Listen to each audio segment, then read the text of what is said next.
दोस्तों, ज़िंदगी हर एक इंसान को मौका देती है। अब ये आप लोगों के हाथ में है, या तो जान लगा दो या फिर जाने दो। इसका मतलब क्या है वो आप लोग ये वीडियो देखकर समझ जाओगे।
दोस्तों, एक बात गांठ बांध लेना कि ज़िंदगी में सक्सेस कभी भी जादू से नहीं मिलती। आप लोग बोल देते हैं कि वो बहुत ही अच्छा खुश नसीब है कि उसको सक्सेस मिल गई, कि क्या शानदार पोजीशन पर बैठा है। उसने दिन रात एक कर दिया है, जी जान मेहनत लगाकर, तब जाकर उस इंसान को सक्सेस मिली है। तो रियलिटी में जो सक्सेस मिलती है उसको आप लोग जब उसकी ग्रेविटी देखोगे तो आप लोग समझ पाओगे कि जो उसके साथ में थे कॉम्पिटिटर, उनसे कितना ज़्यादा मेहनत की उस इंसान ने। तो आप लोगों को भी इस ग्रेविटी को समझना पड़ेगा, और जो दिन डे टाइम आप लोग ऐसे निकाल देते हो उसको थोड़ा सा तो सोचो यार एक मिनट के लिए, कि ये टाइम जो आप लोगों के हाथों से निकलता जा रहा है ये आप लोगों की ज़िंदगी को पीछे ढकेल रहा है। अगर अभी आप लोग सीरियस होकर इस टाइम को ढंग से यूटिलाइज़ करना स्टार्ट नहीं किए तो बहुत बड़ी दिक्कत लाइफ में आप लोगों को देखने को मिलेगी। बहुत ज़्यादा ट्रबल में आप लोग अपने आप को डालते हुए नजर आओगे। तो कोशिश करो जो टाइम टेबल है डेली उसको ढंग से फॉलो करने की कोशिश करो। और सबसे आसान तरीका होता है कि टेंशन पर नहीं, सॉल्यूशन पर फोकस करो। डेली जब शेड्यूल बनाते हो ना तो देखो कितना फॉलो कर रहे हो। जहाँ फॉलो नहीं कर रहे हो, क्यों नहीं हो रहा है फॉलो, कुछ तो रीज़न होगा ना। तो उस रीज़न के ऊपर कंसर्न रहो, ना कि टेंशन लेकर रोने बैठ जाओ। तब जाकर सॉल्यूशन आएगा और तब जाकर आप लोग अपने मुकाम को अचीव कर पाओगे। ओके, हाउस द जोश, हाउस द जोश। पहले तो ये बताओ कि जोश कैसा है आप लोगों का? हाई है ना? हाई होना भी चाहिए। आज ही की ये वीडियो मैंने आप लोगों को दिखाई और आज ही क्यों मैंने ऐसी कुछ बात की आप लोगों से, उसके पीछे एक रीज़न है यार। आज ही का वो दिन था 2016 में 28 नवंबर, जब मैंने बड़ी मशक्क़त करके एक वीडियो यूट्यूब पर अपलोड की थी। और पता नहीं मुझे क्यों लग रहा था कि बहुत ही मेहनत की है। इससे पहले मैं बहुत सारी वीडियो बना बना के डिलीट कर चुका था। मैंने कहा जो भी देखेगा ये वीडियो उसको अच्छी लगेगी। तो वो वीडियो जब मैंने अपलोड की और तब से लेके आज तक का सफ़र आप लोगों के सामने है। उस वीडियो को ज़रूर देखना। इस वीडियो के नीचे लिंक प्रोवाइड कराऊंगा। देखना कि मैं उस वीडियो में कैसे बोल रहा था, और वो भी ऐसे नहीं कि रैंडमली आकर बैठ गया बोलने लगा। उससे पहले 2 से ढाई महीने तक मैंने लगातार वीडियो बनाई, उनको डिलीट किया, खुद सुनी, डिलीट किया, तब जाकर मैं प्रॉपर वीडियो तैयार करा और यहाँ पर यूट्यूब पर अपलोड करना स्टार्ट किया। यानी कि उससे पहले एक प्रैक्टिस की गई थी, क्योंकि नॉर्मल तो हम लोग पढ़ा लेते थे कि हाँ ठीक है, कोई जैसे कि एक तरीके से बच्चों को कहीं पर पढ़ाना है, पर यूट्यूब पर पढ़ाना ये अपनी आप में एक मशक्क़त होती है, क्योंकि बच्चे नहीं बैठे होते हैं सामने, आप लोगों को लैपटॉप और माइक को देखकर बोलना होता है। तो अपने ही आप में बड़ा ही अटपटा सा एक्सपीरियंस था ये। पर लेकिन फिर भी मैंने कहा चलो कोई नहीं, स्टार्ट करते हैं। और वो स्टार्ट आज की डेट में 1 मिलियन क्रॉस कर चुकी है। तो इसीलिए कहता हूँ यार, जब मेरे जैसा इंसान एक गांव से उठकर आकर यहाँ पर पूरे देश में जो बच्चों को पढ़ा रहा है, 1 मिलियन से ज़्यादा बच्चे हो चुके हैं। आप लोग क्या अपने अंदर जज्बा नहीं ला सकते अपने गोल के लिए? आप लोग जज्बा नहीं ला सकते अपनी ज़िंदगी को सही प्रोडक्टिव बनाने के लिए? उसमें सबसे पहले आप लोगों को अपने ऊपर फोकस देना पड़ेगा। कई बार हम लोग क्या करते हैं, उन चीज़ों पर फोकस करते हैं जो चीज़ों हम लोग फोकस करने लायक है ही नहीं है। दिखावे पर ज़िंदगी ज़्यादा देते हैं। उसके पास में ये है तो हमारे पास में भी होना चाहिए। और ये यहाँ नहीं है, ये किताबों के साथ में भी है। उसके पास में ये किताब है, ये नोट्स हैं, ये, अरे उसके पास में कुछ भी हो यार, तुम्हारे पास में जो है क्या तुमने वो कंप्लीट कर लिया है? अगर हाँ तो ले आओ उठा के वो सारी चीज़ें, पर मैं बोलूँगा मत लाना। जो चीज़ तुम्हारे पास में ना, हर एक सब्जेक्ट की स्टैंडर्ड किताब रख लो अपनी, और उसको ज़्यादा से ज़्यादा रिवाइज करने की कोशिश करो। वही आप लोगों को रिजल्ट देगी। और इसके साथ में प्रैक्टिस, ये ऐसी चीज़ें हैं जो आप लोगों की नैया पार लगाएंगी। पर लेकिन अगर दूसरों को देख देख कर लाइब्रेरी बनाते रहोगे तो फिर बहुत बुरी कंडीशन लाइफ में देखने को मिलेगी, और उनसे कुछ भी सॉल्यूशन निकलने वाला नहीं है। तो अपने आप को एक इस तरीके के जोन में रखो, एक तो अपना ट्रस्ट नीचे न गिरने दो, और दूसरा अपने आप को कॉन्टिन्यूटी में बनाए रखो। भले कुछ भी हो, मन से डिपेंड नहीं करेगा, आज मन नहीं है तो पढ़ लेते हैं, कल मन था तो नहीं, तो उस तरीके से नहीं करना है, ठीक है। तो यानी कहने का मतलब यह है कि जब जब, उल्टा बोल दिया मैंने, ठीक है, कहने का मतलब यहाँ पर यह है कि मन करे चाहे ना करे, आप लोगों को पढ़ना ही पढ़ना है, कम से कम मिनिमम शेड्यूल आप लोगों को कंप्लीट करना है कि नहीं। तो यही बात यहाँ पर बोली गई है कि दिखावे की कोशिश मत करना, जब परफेक्ट हो जाओगे तो खुद ही नज़र में आ जाओगे, आप लोगों को ढूंढ लेंगे लोग, ठीक है, आप लोगों को जरूरत नहीं पड़ेगी बनाने की। तो यही बात यहाँ पर दिखाई गई है इस पर्टिकुलर फ्रूट के अंदर में। ओके, आई होप कि आप लोग अपने दिन को अच्छे से स्टार्ट करोगे, और वो वीडियो जरूर देखना, उसका लिंक भी प्रोवाइड करा दूंगा, या फिर 28 नवंबर का सेलेक्ट कर लेना आप लोग, 2016 का द हिंदू, उसमें बड़ी शानदार टॉपिक कवर कर रखे हैं, ठीक है। पीपीटी थोड़ी सी अटपटी होगी, क्योंकि जब मैंने पीपीटी बनाई थी वो एक्चुअल में मैंने नोट्स बना बना के कॉपी के ऊपर उसके फोटो खींच कर वो मैंने लगाए थे, ठीक है। तो वो देखना, अपना सजेशन देना जैसा भी है। बाकी कुछ आज का टेस्ट जो कि डिसिप्लिन टेस्ट होता है आप लोगों का डेली, ये है आप लोगों का डिसिप्लिन टेस्ट। इसमें से कितने नंबर आ रहे हैं जरूर बताना, और कौन कौन इसको इंप्रूव कर रहा है, क्योंकि इंप्रूव नहीं करोगे तो कहीं पीछे छूट जाओगे। आप लोगों की लाइफ है, आप लोगों को ही इंप्रूव करना है। पहला, कौन कौन उस टाइम पर उठाए जो आप लोगों ने डिसाइड किया था, यानी कि डिसाइडेड टाइम पर उठाए, तो उसका 1 नंबर। दूसरा, यहाँ पर कौन मॉर्निंग में पानी पी कर आए, बॉइलिंग वाटर भी हो सकता, मतलब एक तरीके से बॉइलिंग नहीं, मतलब एक तरीके से थोड़ा सा वार्म वाटर हो सकता है, आप लोगों को पीना है डेली। ये आप लोगों की बॉडी को एक सही डायरेक्शन में चलाने के लिए बहुत ज़्यादा जरूरी है। तीसरा जो सबसे इंपॉर्टेंट है यहाँ पर, कि किस किस ने अपना शेड्यूल बना लिया है कि आज के दिन को कैसे आप लोग निचोड़ने वाले हो, ठीक है, ये आप लोग जरूर रखिएगा। और चौथा, कौन एग्जैक्ट टाइम पर वीडियो देख रहा है जब मैंने अपलोड की, क्यों, क्योंकि ये सबके बस की बात नहीं होती है कि उसी टाइम पर अपना काम निपटा लेना जब वो शेड्यूल है। यानी कि ये वीडियो 6 बजे आती है एग्जैक्ट, ना 1 मिनट ऊपर ना 1 मिनट नीचे। अगर रियलिटी में आप लोग डेली इस शेड्यूल को फॉलो करोगे तो सोचो आगे का दिन कितना शानदार जाने वाला है।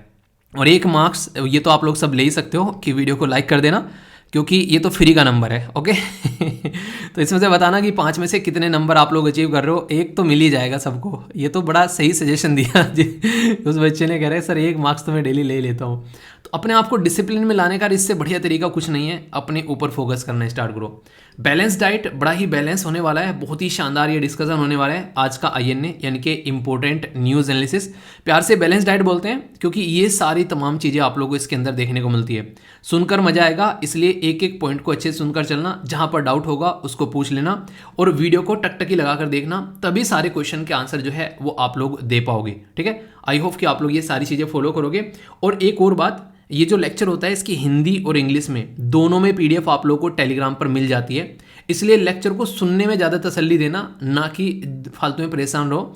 और एक तरीके से प्रॉपर नोट्स आप लोगों को मिल रहे हैं तो उनको आप लोग फॉलो कर ले कीजिए, पर समझा करें चीज़ों को पहले आप लोग, क्योंकि टेलीग्राम पर जब आप लोग जाओगे सारे नोट्स आप लोगों को मिल जाते हैं प्रॉपर, कोई भी डाउट आप लोगों को नहीं देखने को मिलेगा, और दोनों ही भाषा में, ठीक है। तो इसलिए वहाँ से उसको देख लेना आप लोग एक एक करके। ओके, बहुत इंपॉर्टेंट पर्सनैलिटी हैं और भारत रत्न अवॉर्डी हैं, इनका नाम आप लोग को बताना है। देखता हूँ कौन कौन इनको पहचान पाता है। इतना बता देता हूँ, साउथ इंडिया से आते हैं, तो इनका नाम आप लोग को बताना है, और किस पर्टिकुलर फील्ड से ये जुड़े हुए रहे, बेसिकली क्या ये किसी राज्य के चीफ मिनिस्टर भी रहे हैं। तो देखता हूँ कौन कौन इनके बारे में बता पाता है। दोस्तों, पिछले कुछ टाइम में प्लास्टिक के ऊपर बहुत इंपॉर्टेंट आर्टिकल लिखे गए अलग अलग न्यूज़पेपर के द्वारा। द हिंदू में भी आर्टिकल्स पब्लिश हुए, इंडियन एक्सप्रेस में भी, डाउन टू अर्थ मैगजीन में भी, और ये वो आर्टिकल हैं जिनसे आप लोगों के डायरेक्ट क्वेश्चन बनते हैं। यहाँ पर बात करेंगे हम लोग प्लास्टिक, नॉट ओनली प्लास्टिक, इसमें मैं 2 आर्टिकल कवर करूँगा। एक पहले का आर्टिकल है जिसमें हम लोगों ने बात की थी माइक्रो प्लास्टिक के बारे में भी, तो दोनों आर्टिकल का कॉम्बिनेशन प्लस क्वेश्चन की प्रैक्टिस प्लस इसी के साथ में जो MCQ वगैरह रहेंगे वो भी, तो बहुत ही अच्छे से ये टॉपिक समझ में आएगा, और कैसे अपनी इन्वायरमेंट और हेल्थ के साथ में भी आप लोग इसको कनेक्ट करके देख सकते हैं, वो भी मैं आप लोगों को यहाँ पर बताने वाला हूँ। तो बड़ा ही इंटरेस्टिंग ये टॉपिक आप लोगों का रहने वाला है। तो हेल्थ के साथ में GS पेपर 2, इसी के साथ में इन्वायरमेंट के साथ में GS पेपर 3, तो दोनों के साथ में आप लोग इसको कनेक्ट करके देख सकते हैं। सबसे पहले एक इंटरेस्टिंग चीज़ जो मैं आप लोगों को दिखाने जा रहा हूँ, आप लोग देखकर इसको सरप्राइज होंगे। ये पिक्चर में आप लोगों को क्या दिख रहा है, समझ में आ रहा है क्या है? ये है 5G कनेक्शन का नया नेटवर्क, यानी कि यहाँ से डायरेक्ट 5G कनेक्शन जो है वो आप लोगों के घरों में पहुँचते हैं। ये नई टेक्नोलॉजी इंडिया के द्वारा इजाद की गई है, मतलब समझ में नहीं आया? ये एक पेड़ है जो सूख गया है, इसके ऊपर ये पॉलीथीन लटकी हुई है, तो ये इस तरीके से आप लोगों को इंटरनेट सर्विस प्रोवाइड करा रही है। मतलब कि अगर आसपास में कोई सूखा पेड़ हो और यहाँ पर इस तरीके की पन्नियाँ उसके ऊपर लटकी हो, तो वहाँ पर इंटरनेट बड़ा शानदार चलता है, अच्छे से आप लोग इन्जॉय कर सकते हो। आप लोग इंजॉय करो या ना करो, पर लेकिन जिस पृथ्वी पर हम लोग रह रहे हैं वो अर्थ इन चीज़ों को इंजॉय नहीं कर रही है, वो इन सब चीज़ों से टॉर्चर हो रही है। जो जीव जंतु हमारे आसपास में रह रहे हैं वो इन चीज़ों से टॉर्चर हो रहे हैं, क्योंकि उनको नहीं पता ये प्लास्टिक क्या है यार, उनको नहीं पता है, वो नहीं जानते इस प्लास्टिक से, वो वाकिफ नहीं है। उनको बेचारों को दिखता है कुछ है प्रोडक्ट और वो उसको खा लेते हैं, और खाने के बाद में जब उनकी जान जाती है तो तब हमको पता चलता है कि उसके अंदर से क्या निकल कर आ गया है। ये प्लास्टिक खाई जा रही है यार गाय के द्वारा, इनको नहीं पता इन रियलिटी ये है क्या, पर लेकिन हाँ पेट भरने के लिए खा लेती है। और सबसे जो गंदी चीज़ मुझे लगती है, जो रियलिटी में अंदर से इरिटेट करती है, कि इन पॉलीथीन प्लास्टिक के अंदर हम लोग खाना डाल देते हैं कई बार। तो उस खाने के चक्कर में कई बार जो गाय होते हैं या कई बार और भी दूसरे जानवर होते हैं, वो क्या करते हैं, उस पूरी पॉलीथीन को ही खा जाते हैं। उनको नहीं पता है कि वो क्या खा रहे हैं, उनको नहीं पता है कि ये पेट में जाके उनके इकट्ठा होने वाली है, उनको नहीं पता है कि उनको मारने वाली है। पर लेकिन इनडायरेक्ट में बोला जाए तो उनकी मौत का सामान हम लोग सड़कों पर जगह जगह फेंक देते हैं, और ये रियलिटी है जो आप लोगों को यहाँ पर देखने को मिल रही है। तो ये एक ऐसी चीज़ है जो कि हमारे ही हाथ में है और हमको ही रोकना पड़ेगी, कोई और इसके ऊपर काम नहीं करेगा। इतनी बुरी कंडीशन आज के टाइम प्लास्टिक की हो चुकी है।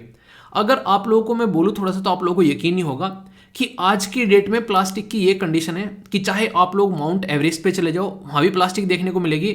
आर्टिक स्नो में जहाँ बर्फ जमा रहता है, मतलब एक तरीके से आप लोग बोले 12 महीने, वहाँ भी प्लास्टिक देखने को मिलेगी।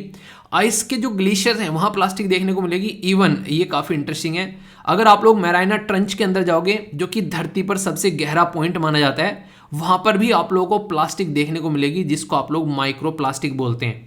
और ये जो शब्द है ना माइक्रो प्लास्टिक, ये कोई ऐसा नहीं है कि ये कोई नई प्लास्टिक आ गई है मार्केट में, ना भाई ना, ऐसा कुछ नहीं है। ये साइंटिस्ट खुद बोल रहे हैं, यूएसए के साइंटिस्ट इसके बारे में खुद बता रहे हैं कि माइक्रो प्लास्टिक कोई नया प्रोडक्ट नहीं है जो साइंटिस्टों ने ईजाद किया है। नहीं भाई, ये नेशनल ओशन एंड एटमॉस्फेरिक जो एडमिनिस्ट्रेशन है उनके द्वारा खुद बताया गया कि ये कोई स्पेसिफिक प्लास्टिक नहीं है, ये वही प्लास्टिक है जो हम यूज करते हैं, उसी के छोटे छोटे महीन कण हो जाते हैं, और वो इतने महीन हो जाते हैं कि 5 मिलीमीटर से भी नीचे उनकी लेंथ चली जाती है, तो उनको माइक्रो प्लास्टिक बोल देते हैं। अभी क्यों डिस्कस कर रहा हूँ, ये आप लोगों को थोड़ा सा चौंका देगा इसलिए डिस्कस कर रहा हूँ कि क्योंकि अभी रिसेंटली माइक्रो प्लास्टिक जो कि छोटे छोटे बड़े ही महीन से कण हैं, ये इंसानों के ब्लड में भी अभी देखने को मिले। तो हम लोग क्या कर रहे हैं, हम लोग ओनली जीव जंतुओं को ही नहीं मार रहे हैं, हम लोग अपने साथ में भी खिलवाड़ कर रहे हैं आज के डेट में। जिस लेवल पर हम लोग प्लास्टिक यूज कर रहे हैं, क्यों, क्योंकि जो प्लास्टिक हम लोग आज के डेट में समुद्र के अंदर में डाल रहे हैं, फिर उसी समुद्र के अंदर से आज की डेट में आप लोगों ने देखा हो टायर वगैरह पता नहीं क्या क्या हम लोग समुद्र के ओशन के अंदर में फेंकते हैं, और फिर जैसे यहाँ पर ये प्लास्टिक गई, यहाँ पर इस प्लास्टिक को कंज्यूम कर रही हैं मछलियाँ, ये मछलियाँ जो है फिर इंसान खा रहे हैं, या इस प्लास्टिक को कंज्यूम कर रही हैं चिड़िया, फिर यही चिड़िया जो है मतलब कोई भी इस तरीके के पशु पक्षी जो है इंसान खा रहे हैं। आप लोग यहाँ से समझ सकते हैं आज के डेट में बहुत बड़ा सोसाइटी का सेक्शन ऐसा है जो कि समुद्र से आए हुए जो जीव हैं उनको खाता है और उन पर अपनी लाइफ को निर्वाह करता है। इवन अगर आप लोग धरती पर भी जाओगे खेतों के अंदर में, वहाँ पर भी आज के में आज जैसे आप लोग देख रहे हो खेतों में भी पन्नी आप लोगों को देखने को मिलती हैं पॉलीथीन। जैसे कि गन्ने के खेत में जब हम लोग एक तरीके से गन्ना उगाते हैं तो उस टाइम पर जब उसमें खेत में जब हल चलता है, या फिर आप लोग बोलो कि जो खूड़ पाड़ने की जो मशीन चलती है वहाँ पर गन्ना लगाने के लिए, तो उस टाइम पर उसमें बहुत सारी प्लास्टिक भी कई जगह देखने को मिलती है। क्यों, क्योंकि हर जगह प्लास्टिक है आज की डेट में। तो इंसानों की लाइफ में ये प्लास्टिक इतना सही शानदार इन्वेंशन था कि उस टाइम पर लोगों ने सोचा था मजा आ गया। प्लास्टिक एक ऐसी चीज़ थी जो कि ना तो पानी से गल रही थी, ठीक है, और लंबे समय तक खराब नहीं होने वाली थी, पर लेकिन उस चीज़ को हम लोगों ने इतना खतरनाक बना दिया कि वो आज की डेट में हमारे गले की फांस बन गई है, ना निगली जा रही है और ना ही उगली जा रही है। तो इसी प्लास्टिक के बारे में मैं आप लोगों से बहुत कुछ डिस्कस करने वाला हूँ। जो चीज़ें बता रहा हूँ ये सारे इम्पैक्ट हैं, ये सारे आप लोगों को जो इफेक्ट देखने को मिल रहे हैं माइक्रो प्लास्टिक की क्या क्या कंडीशन है। सबसे पहले यहाँ पर ये आप लोग देखते हैं मेगा प्लास्टिक या फिर मैक्रो थोड़ी बड़ी होती है, फिर मीजो और फिर माइक्रो आती है और फिर नैनो आती है। तो यहाँ पर ये सारी प्लास्टिक की कैटेगरी जो है इनकी लेंथ से यानी कि लंबाई से यहाँ पर देखने को मिलेगी। 1 मीटर से ऊपर की जो है उसको मेगा बोल देते हैं, 2.5 सेंटीमीटर से ऊपर की को मैक्रो बोल देते हैं, 5 मिलीमीटर से ऊपर की को मेजो, फिर यहाँ पर इसी हिसाब से माइक्रो और नैनो पार्टिकल आप लोगों को देखने को मिलेंगे। तो ये वो साइज हैं जिसकी वजह से यहाँ पर जो प्लास्टिक के अलग अलग जो कंपोनेंट आप लोगों को देखने को मिलते हैं। और यही प्लास्टिक के बारे में अभी रिसेंटली यहाँ पर जो रिपोर्ट पब्लिश की गई है उसमें ये बोला गया है कि हमारे देश में प्लास्टिक को प्रॉपर वे में मैनेज नहीं किया जा रहा है। तो ये काफ़ी सोचने वाली बात है जिसके ऊपर डिस्कशन वगैरह भी होना चाहिए और इसको फोकस भी देना चाहिए, वरना कंडीशन काफ़ी ज़्यादा खराब है। इन रियलिटी में अगर आप लोग देखो, सबसे बुरी कंडीशन क्या है, हम लोग प्लास्टिक यूज तो करते हैं दबाकर, यानी कि जो भी हमको मिल जाए, हम लोग मार्केट में सब्जी लेने जा रहे हैं, फल फ्रूट लेने जा रहे हैं, हर जगह हम लोगों को प्लास्टिक देखने को मिलती है, पर लेकिन उस प्लास्टिक को हम लोग मैनेज नहीं करते हैं। तो इसीलिए यहाँ पर बोला गया कि life of plastic in India is not collecting and recycling, यानी कि एक तरीके से आप लोग बोल सकते हैं कि हमारे देश में प्लास्टिक को कलेक्ट नहीं किया जा रहा है, ना ही उसको रिसाइकिल किया जा रहा है, और रिड्यूस तो फिर कैसे ही करेंगे जब हम लोग उसके ऊपर काम ही नहीं कर रहे हैं। तो यहाँ पर मोस्ट जो फेवर्ड जो ऑप्शन है वो है रिड्यूस करना, यानी कि हम लोग जहाँ प्लास्टिक यूज़ करते हैं, प्लास्टिक यूज़ ही करना हम लोग बंद कर दें। कहीं भी जा रहे हैं, अगर मार्केट में सब्जी लेने जा रहे हैं तो अपना थैला लेके जाएं, पर हम लोग ऐसा नहीं कर रहे हैं, तो अमाउंट रिड्यूस हो जाएगा, तो सारी गले की फांस जो है वो अपना आप ठीक हो जाएगी। दूसरा अगर बात करें तो इसको रीयूज़ करना, जो प्लास्टिक एक बार आ गई है तो फिर उसको रीयूज़ करना स्टार्ट कर दो, यानी कि जो भी पॉलीथीन है उसको एक बार यूज़ कर लिया, फिर से 2 बार यूज़ कर लिया, तो इससे भी काफ़ी फायदे देखने को मिलते हैं। जो प्लास्टिक ऑलरेडी जगह जगह देखने को मिलती है उसको रिसाइकिल करना स्टार्ट कर दो यार, यानी कि उसी को उठाओ, उसी से फिर पॉलीथीन बनाओ, नई नई पॉलीथीन क्यों बना रहे हो। जो रिकवर करना, कई बार आप लोगों ने देखा होगा बड़े बड़े पैकेज आज के डेट में डिलीवर होती है घर, कई बार उसके ऊपर काफ़ी बड़ी बड़ी पन्नियाँ आप लोगों को देखने को मिलती है, तो उससे भी आप लोग देखते हैं, फिर उसका यूज़ कर आप लोग एनर्जी जनरेट कर सकते हैं।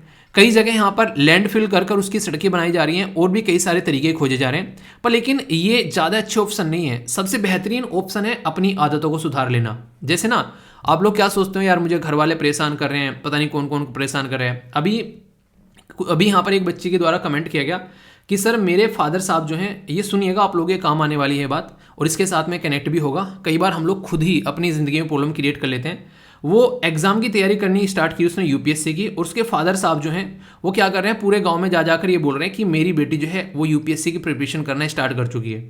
तो इससे क्या आता है, सीधा सीधा आप लोग इसका मतलब समझ रहे हो, उस बच्चे के माइंड पर बर्डन आना स्टार्ट हो जाता है कि यार घर वाले क्या सोच रहे हैं, प्रीलिम्स 2 बार क्लियर नहीं हुआ, तीसरी बार भी होगा या नहीं होगा, तो इंसान जो है प्रेशर में आना स्टार्ट हो जाता है। तो सबसे पहले तो अपने घर वालों को बोलो कि ऐसा न करें, पर फिर भी अगर घर वालों ने बोल दिया है तो उस चीज़ को थोड़ा सा डाइल्यूट करने की कोशिश करो, अपनी प्रैक्टिस के ऊपर फोकस देकर, क्योंकि आप लोग उस काम को अपने कंट्रोल में कर सकते हो जो आप लोगों के हाथ में है। जो आप लोगों के हाथ में ही नहीं है उसको कैसे आप लोग कंट्रोल कर लोगे। यानी कि आप लोगों के हाथ में क्या है, डिसिप्लिन में उठना, अपनी पढ़ाई को प्रॉपर सिस्टमेटिक वे में लेकर चलना, ज़्यादा से ज़्यादा प्रैक्टिस करना, अपने सिलेबस को फॉलो करना, पुराने क्वेश्चन पेपर को ढंग से उठाकर देखना, उनको एनालिसिस करना, तो ये काम आप लोग कर सकते हो।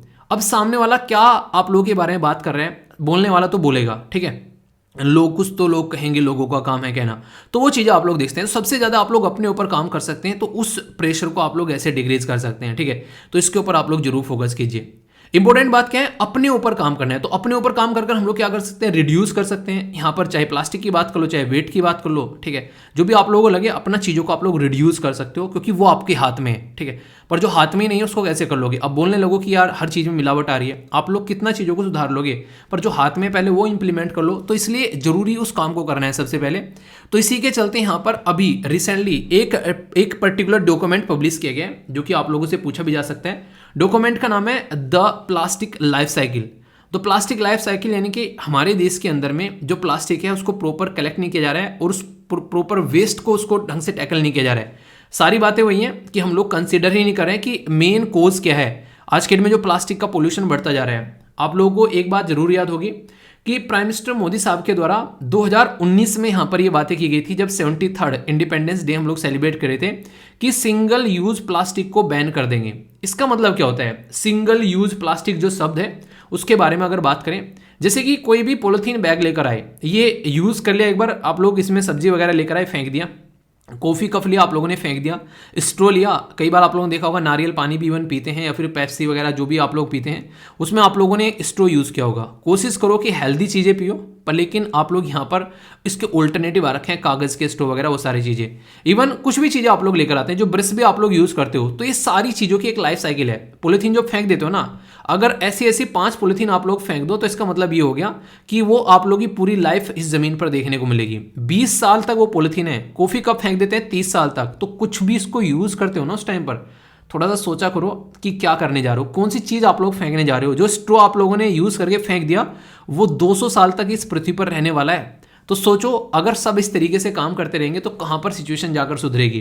प्लास्टिक जो टूथपेस्ट है उसके बारे में आप लोग सोचो। अब बोलोगे कि सर यहाँ पर फिर यूज़ करना बंद कर दे। यूज़ करना बंद की बात नहीं है यार, आप लोगों को देखना है कि कितना इफेक्टिवली यूटिलाइजेशन आप लोगों को करना है। जैसे कि उसका ऑल्टरनेटिव कोई है। और अगर आप लोग गांव में रहते हैं तो क्यों आप लोग ब्रश करते हैं? मैं जब भी गांव में जाता हूं कोशिश करता हूं कि यहां पर नीम की जो दतून है वो यूज़ करूं, ठीक है, क्योंकि वहां पर ऑल्टरनेटिव है। अगर सिटी में रहते हैं तो वहां पर ये ऑल्टरनेटिव जो है अवेलेबल नहीं हो पाता है, वो अलग बात है। पर एटलीस्ट जहां पर घर से बाहर जा रहे हैं कि स्विच बंद करके जाओ सारे, ताकि इलेक्ट्रिसिटी जो है वो बेकार ना हो। पानी कहीं टपक रहा है तो पानी को कोशिश करो कि वो रुक जाए, अगर टैप खुला है तो उसको बंद करो। तो जो छोटी छोटी आदतें हैं, घर से बाहर निकल रहे हो, सब्जी लेने जा रहे हो, वहां पर अपना खुद का थैला लेकर चल सकते हैं ना हम लोग, तो वो चीज़ें कम से कम हम लोग सुधार सकते हैं। तो मैं ये नहीं कह रहा हूँ यहाँ पर कि आप लोग दुनिया को चेंज करके रख दो, छोटी छोटी चीज़ें अपने अंदर चेंज करो, दुनिया अपने आप बदलनी स्टार्ट हो जाती है। पहले अपने अंदर चेंज आप लोगों को लेकर आना है, तब आप लोग देखना ये सारी चीज़ें सुधरती हुई नजर आएंगी। नो रीज़न है यहाँ पर। अगर बात करें यहाँ पर रीयूज सिंगल, अगर बात करें कि 9 reason to reuse single use plastic, ठीक है। सबसे पहले तो हम लोग क्या कर सकते हैं कि एक तरीके से उनको रीयूज किस तरीके से कर सकते हैं, अलग अलग तरीके बताए गए। तो अगर लिखने के लिए अभी आ जाए क्या क्या तरीके हैं, तो यहाँ पर वो सारे तरीके आप लोगों के सामने हैं यहाँ पर। यानी कि एक तरीके से हम लोग पोल्यूशन से बच सकते हैं, ठीक है, एक तरीके से फूड चेन के अंदर जा रही है उससे आप लोग बच सकते हैं, अपनी लैंड वगैरह को फिल करने में बहुत सारे और भी आप लोग देखने को मिलेगा आज के डेट में, बहुत सारी चीज़ें हम लोग इनको यूज़ करके बना रहे हैं। क्या गवर्नमेंट इसको लेकर कोई इनिशिएटिव नहीं ले रही है? अगर इसके बारे में बात करें, गवर्नमेंट अपना काम करती है, गवर्नमेंट तो रूल बना के छोड़ देगी, पर क्या हम लोग यहाँ पर उन रूल को फॉलो कर रहे हैं? तो जो इस तरीके से हम लोग जो प्लास्टिक लेकर चल रहे हैं, तो हम लोग उसको किस पैटर्न में लेकर चल रहे हैं, हम लोग को समझना है। तो यहाँ पर आप लोग समझिए, नॉर्मली अगर मैं थोड़ा सा उदाहरण दूँ, जब मैं इसके बारे में पढ़ रहा था तो मुझे बड़ा ही ये थोड़ा सा अटपटा सा लगा। जैसे कि मैं आप लोगों को बताता हूँ, हमारे देश में हर दिन जितना वेस्ट जनरेट होता है, यानी कि जितना हम लोग गंदगी या कूड़ा आप लोग बोल सकते हैं वो जनरेट करते हैं जहाँ पर भी हम लोग रहते हैं, वो एक दिन की बात कर रहा हूँ, सोचना आप लोग इस चीज़ को फील करना, वो है लगभग 9,000 एलिफेंट, जो एशियन एलिफेंट है जिनका साइज और बड़ा होता है, उनको 9,000 से अगर मल्टीप्लाई कर दो आप लोग, उतना एक दिन में हम लोग प्लास्टिक वेस्ट जनरेट कर रहे हैं। ये डेटा निकाल कर लाया गया। बोइंग जो है यहाँ पर 86 बोइंग आप लोग ले सकते हैं जो यहाँ पर, तो ये अनकंट्रोल जो प्लास्टिक आप लोगों को देखने को मिल रही है ना, और हाफ ऑफ कहाँ से आता है निकल कर इसका, दिल्ली, मुंबई, बेंगलोर, चेन्नई और कोलकाता, जो बड़ी बड़ी सिटीज़ हैं, यहाँ पर बहुत ही ज़्यादा लोग आप लोगों को देखने को मिलेंगे। तो कहने का मतलब यहाँ पर ये किस किस तरीके से, जैसे कि प्लास्टिक बोतल, टॉय वगैरह, वो सारी चीज़ें देखने को मिली। ये सारी चीज़ें मैंने आप लोगों को बताई दी। फूड के अंदर भी आप लोगों को चीज़ें देखने को मिलती हैं। तो कहने का मतलब यहाँ पर ये सारी चीज़ें हैं क्या? अगर आप लोग देखें, बहुत सारी चीज़ें तो सिंगल यूज प्लास्टिक है इसमें, जो कि हम लोग डेली यूज़ कर रहे हैं। तो मैक्सिमम आप लोग इसको यहाँ पर कट कर सकते हो। बोतल लेकर चल रहे हो घर से बाहर, अपनी स्टील की या फिर अपनी कोई प्लास्टिक की बोतल रखनी है तो प्लास्टिक की बोतल रख लो, पर लेकिन मार्केट से जो बोतल आती है उसको खरीद के पानी नहीं पीना है, तो आप लोगों का पैसा भी बचेगा और इसी के साथ में आप लोग जो है देश में भी कंट्रीब्यूशन दे रहे हो, आप लोग ऐसा बोल सकते हो, ठीक है। कहीं पर भी आप लोगों को चाय वगैरह पीनी है तो वहाँ पर कुल्हड़ की चाय भी मिलती है, वो आप लोग पी सकते हो। आप लोग कागज़ के कप में चाय ले सकते हो। इसी के साथ में कहीं स्टील का गिलास मिले तो उसमें आप लोग चाय ले सकते हो, या फिर कोई कांच का गिलास मिले, क्यों प्लास्टिक के ही उसमें पीना है, उसमें मना कर सकते हो आप लोग तुरंत कि इसमें मत देना। मैंने कई बार देखा है, जब भी जूस वगैरह लेने जाता हूँ तो वो उसमें प्लास्टिक का ऑप्शन रहता है, या फिर तुम कपड़े वाला, कपड़ा नहीं सॉरी कपड़ा कौन लेगा यार, उसमें जो कागज़ वाला रहता है वो ले सकते हो, या फिर कांच के गिलास में आप लोग ले सकते हो। तो मैं नॉर्मली प्रेफर करता हूँ कि जो कागज़ वाला है उसको इस्तेमाल कर लिया जाए, या कांच वाला भी आप लोग इस्तेमाल कर सकते हैं, पर कांच वाला मैं नॉर्मली से नहीं करता हूँ, धुलते नहीं है ढंग से, कई बार आप लोगों ने देखा होगा, ठीक है। तो वो आप लोग कर सकते हो, उसमें कोई दिक्कत नहीं है। तो ये सारी चीज़ें आप लोग अपने हिसाब से कर सकते हो। ये सारी चीज़ें तो इमीडिएटली हम लोग कट कर देंगे यहाँ पर, और इसका इम्पैक्ट आप लोगों को ग्राउंड लेवल पर भी देखने को यहाँ पर मिलने वाला है। तो इनिशिएटिव है कुछ इसके बारे में अगर बात करें, जी हाँ, बहुत सारे इनिशिएटिव हैं। जैसे स्वच्छ भारत मिशन जब चलाया गया 2014 में, तो ये काफ़ी इंपॉर्टेंट इनिशिएटिव था, और इसने कहीं ना कहीं कुछ ना कुछ तो नेचर चेंज किया है। इतने दिनों से हम लोग बात कर रहे हैं, ठीक है। नेशनल, इसी के साथ में डैशबोर्ड बनाया गया कि कैसे सिंगल यूज़ का मतलब ये होता है कि एक बार यूज़ करो और फेंक दो, वो प्लास्टिक को कैसे हम लोग मैनेज कर सकते हैं। Plastic waste management amendment rule लेकर आए गए 2022 में। इसमें तो रेस्पॉन्सिबिलिटी दी गई कि जोन यहाँ पर प्लास्टिक जो है वो लेकर आ रहा है, उसको यहाँ पर भाई साहब इसका हम लोगों को रेस्पॉन्सिबिलिटी देनी है कि वही इसको टैकल करेगा। इतना बड़ा काम यहाँ पर किया गया कि इंडिया प्लास्टिक पैक्ट यहाँ पर लिया गया है, और अपने ही आप में ये एशिया में, हमारे देश में एक डिफरेंट काइंड का पैक्ट था जिसमें फोकस किया गया कोलैबोरेटिव यहाँ पर अप्रोच लेकर चलनी है। यानी कि जो भी प्लास्टिक प्रोड्यूसर हैं उनकी रेस्पॉन्सिबिलिटी है कि आप लोग प्लास्टिक को वापस भी लोगे, ताकि वो ऑलरेडी यहाँ पर मार्केट में देखने को न मिले। प्रोजेक्ट यहाँ पर रीप्लान लेकर आए गए। इसका मतलब क्या है, एक तरीके से रिड्यूस करना है प्लास्टिक इन नेचर। तो ये खादी और विलेज इंडस्ट्री के द्वारा यहाँ पर लॉन्च किया गया। ये इंटरेस्टिंग क्वेश्चन बन जाएगा, किसके द्वारा लॉन्च किया गया, तो KVIC के द्वारा यहाँ पर ये लॉन्च किया गया है। केवीआईसी जो है ये कैसी बॉडी है, ये स्टैट्यूटरी बॉडी है या फिर एग्जीक्यूटिव बॉडी है, और इसका हेडक्वार्टर कहाँ पर है या फिर कौन इसके हेड है, ये आप लोगों को बताना है। मैस्कोट प्रकृति यहाँ पर लाया गया, प्रकृति मतलब नेचर के पास में आप लोगों को लेकर जाना है ताकि अवेयरनेस फैलाई जा सके बेटर इन्वायरमेंट के बारे में। जो प्लास्टिक जो कलेक्टिव उसको देखना है, यानी कि एक तरीके से आप लोग बोल सकते हैं प्लास्टिक का एक तरीके से ना कम से कम इस्तेमाल करें, और जो भी यहाँ पर प्लास्टिक को छोड़ सकते हैं उस चीज़ को छोड़ दीजिए आप लोग, ठीक है। गो लीटर पार्टनरशिप यहाँ पर प्रोजेक्ट लाया गया इन्हीं सब चीज़ों को टैकल करने के लिए। तो ये सारे वो तरीके हैं जिसके ऊपर काम किया गया कि हाँ यार इनसे हम लोग सॉल्यूशन निकाल सकते हैं, और सॉल्यूशन निकलते हुए सामने भी आ रहे हैं, बहुत सारे लोग इसके ऊपर काम भी कर रहे हैं, आप लोगों ने देखा होगा। तो ये काफ़ी इंपॉर्टेंट है यहाँ पर ये। तो प्लास्टिक के साथ में इंटरेस्टिंग चीज़ बताऊँ, ये टॉपिक मैंने दोनों मर्ज क्यों किए, प्लास्टिक और माइक्रो प्लास्टिक, क्योंकि अगर प्लास्टिक हम लोग कंट्रोल कर ले रहे हैं तो प्लास्टिक में से ही प्लास्टिक का बच्चा है माइक्रो प्लास्टिक, तो माइक्रो प्लास्टिक जो है वो अपने आप जो है वो खत्म हो जाएगा। तो यही है बेसिकली यहाँ पर इस पर्टिकुलर जो आर्टिकल के अंदर मेन चीज़ कि आप लोग एक को कंट्रोल करो, दूसरा अपने आप साइड में लग जाएगा। और जैसा कि मैंने बताया कि काफ़ी सारे अच्छे अच्छे ऑल्टरनेटिव आ रहे हैं आज के डेट में, तो यहाँ पर ऐसा भी है कि कंपोस्टेबल प्लास्टिक बनाई जा रही है जिसको इन्वायरमेंट में ज़्यादा लंबे समय तक नहीं रखा जाएगा। तो ऐसी भी प्लास्टिक आप लोगों को देखने को मिल रही है, इसके ऊपर काम किया जा रहा है। नॉन टॉक्सिक और decomposed back into the carbon dioxide, water और बायोमास, ऐसी भी चीज़ें देखने को मिल रही हैं। बहुत सारे फायदे होंगे इसको जब हम लोग लेकर आएंगे, ताकि यहाँ पर कोई भी दिक्कत नहीं देखने को मिले। पर कुछ लिमिटेशन भी रहती है, जैसे कि देखते हैं यहाँ पर made from the plastic instead of the petrochemical from fossil fuel, ठीक है। तो ये आप लोग देखते हैं। इसी के साथ में मैन्युफैक्चरिंग जो यूज़ करती है लेस एनर्जी, ठीक है। इसी के साथ में टेस्टेड है, नॉन टॉक्सिक है ये, ठीक है। इसी के साथ में फ्रीजर के अंदर भी सेफ आप लोगों को देखने को मिलेगी, सर्टिफाइड की गई कि ब्रेक डाउन हो जाती है। कमर्शियल एक कंपोस्ट जो होती है उसके अंदर में आप लोग इसको चीज़ों कर सकते हो 3 से 6 महीने के अंदर में। पर लेकिन कुछ चीज़ें नेगेटिव भी हैं ट्रेडिशनल प्लास्टिक के कंपेयर में। आप लोग देखते हैं कि किस तरीके से लोग उसको कंज्यूम कर रहे हैं, तो may be mistaken for the traditional plastic by the consumer, तो गलत तरीके से भी ली जा सकती है जब तक पता नहीं है। जैसे नैनो गाड़ी आई थी, अब रतन टाटा जी के द्वारा इतनी हिम्मत करके इतनी मेहनत करके नैनो गाड़ी लाई गई थी, क्यों? क्योंकि वो चाह रहे थे कि एक मिडिल क्लास या लोअर मिडिल क्लास फैमिली जिनका बजट 1 लाख के अंदर है वो भी गाड़ी में बैठ सके। पर लेकिन उस गाड़ी की इतनी इमेज खराब कर देगी, क्योंकि पता था लोगों को अगर वो गाड़ी मार्केट में आ गई तो बड़ी बड़ी कंपनियों की जो है पतलून ढीली हो जाएगी। क्यों? एक तो बाइक बेचने वाली सारी कंपनी की पतलून ढीली हो जाएगी, क्योंकि जो लोग स्प्लेंडर या दूसरी बाइक लेकर चलते हैं या कोई भी और बाइक लेते हैं, जो सोच रहे हैं कि 50, 60, 70 हज़ार की बाइक ले रहे हैं और 30,000 रुपये की एक गाड़ी ले लेंगे, उसमें 30,000 रुपये डालकर उसमें पूरा परिवार सेफ बैठेगा। बाइक से तो ज़्यादा सेफ है ना, बाइक से ज़्यादा सामान ले जा सकते हैं ना। वो एक रिवोल्यूशनरी आइडिया था, पर लेकिन उसको फ्लो ऑफ कर दिया, उसकी नेगेटिव इमेज क्रिएट कर उसको लक टकिया और पता नहीं क्या क्या बताना स्टार्ट कर दिया, एक लोअर ग्रेडेड प्रोडक्ट की कैटेगरी में उसको डाल दिया। तो वो चीज़ें जरूरी हैं, ठीक है। तो जरूरी है इन सब चीज़ों के ऊपर काम करना, एक अच्छी मार्केटिंग भी होना जरूरी है, ठीक है। तो यहाँ पर कई सारी चीज़ें, तो ये सारी पॉइंट्स जो हैं लिमिटेशन क्या है और बेनिफिट है, कोई पूछे तो आप लोगों को पता होना चाहिए। और ऐसा नहीं है कि हम ही लोग बस इन चीज़ों के ऊपर काम कर रहे हैं। मतलब क्या है? मतलब यहाँ पर यह कि दूसरी कंट्री भी इसके ऊपर काम कर रही है। जैसे कि बांग्लादेश फर्स्ट कंट्री है जिसने थिन प्लास्टिक बैग 2002 में बैन कर दिए थे, और हम लोग कहाँ पर खड़े हुए बात कर रहे हैं आज के डेट में, आप लोग देख लो। यानी कि अपने पड़ोसियों से भी कितने पीछे चल रहे हैं आज के डेट में हम। न्यूजीलैंड एक ऐसी कंट्री है जिसने लेटेस्ट अभी बैन किया 2019 में कि हाँ हम लोग प्लास्टिक बैग को बैन करने जा रहे हैं। चाइना ने इशू कर दिया प्लास्टिक बैन को कि 2020 में कि फेज्ड मैनर में वो इंप्लीमेंट करेंगे। इतना बड़ा देश जो हमारा पड़ोसी है वो काम कर रहे हैं।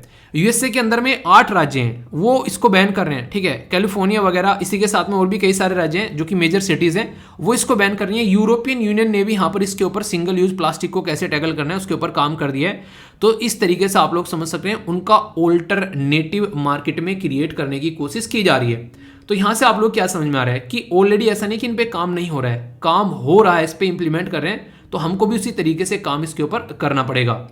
एक और बॉडी है यहाँ पर international convention for prevention of pollution from ship. जो शिप है, जो जहाज वगैरह हैं, उनसे जो पोल्यूशन है उससे कैसे यहाँ पर रोका जा सकते हैं, तो इसके ऊपर बॉडी बनाई गई है मारपोल।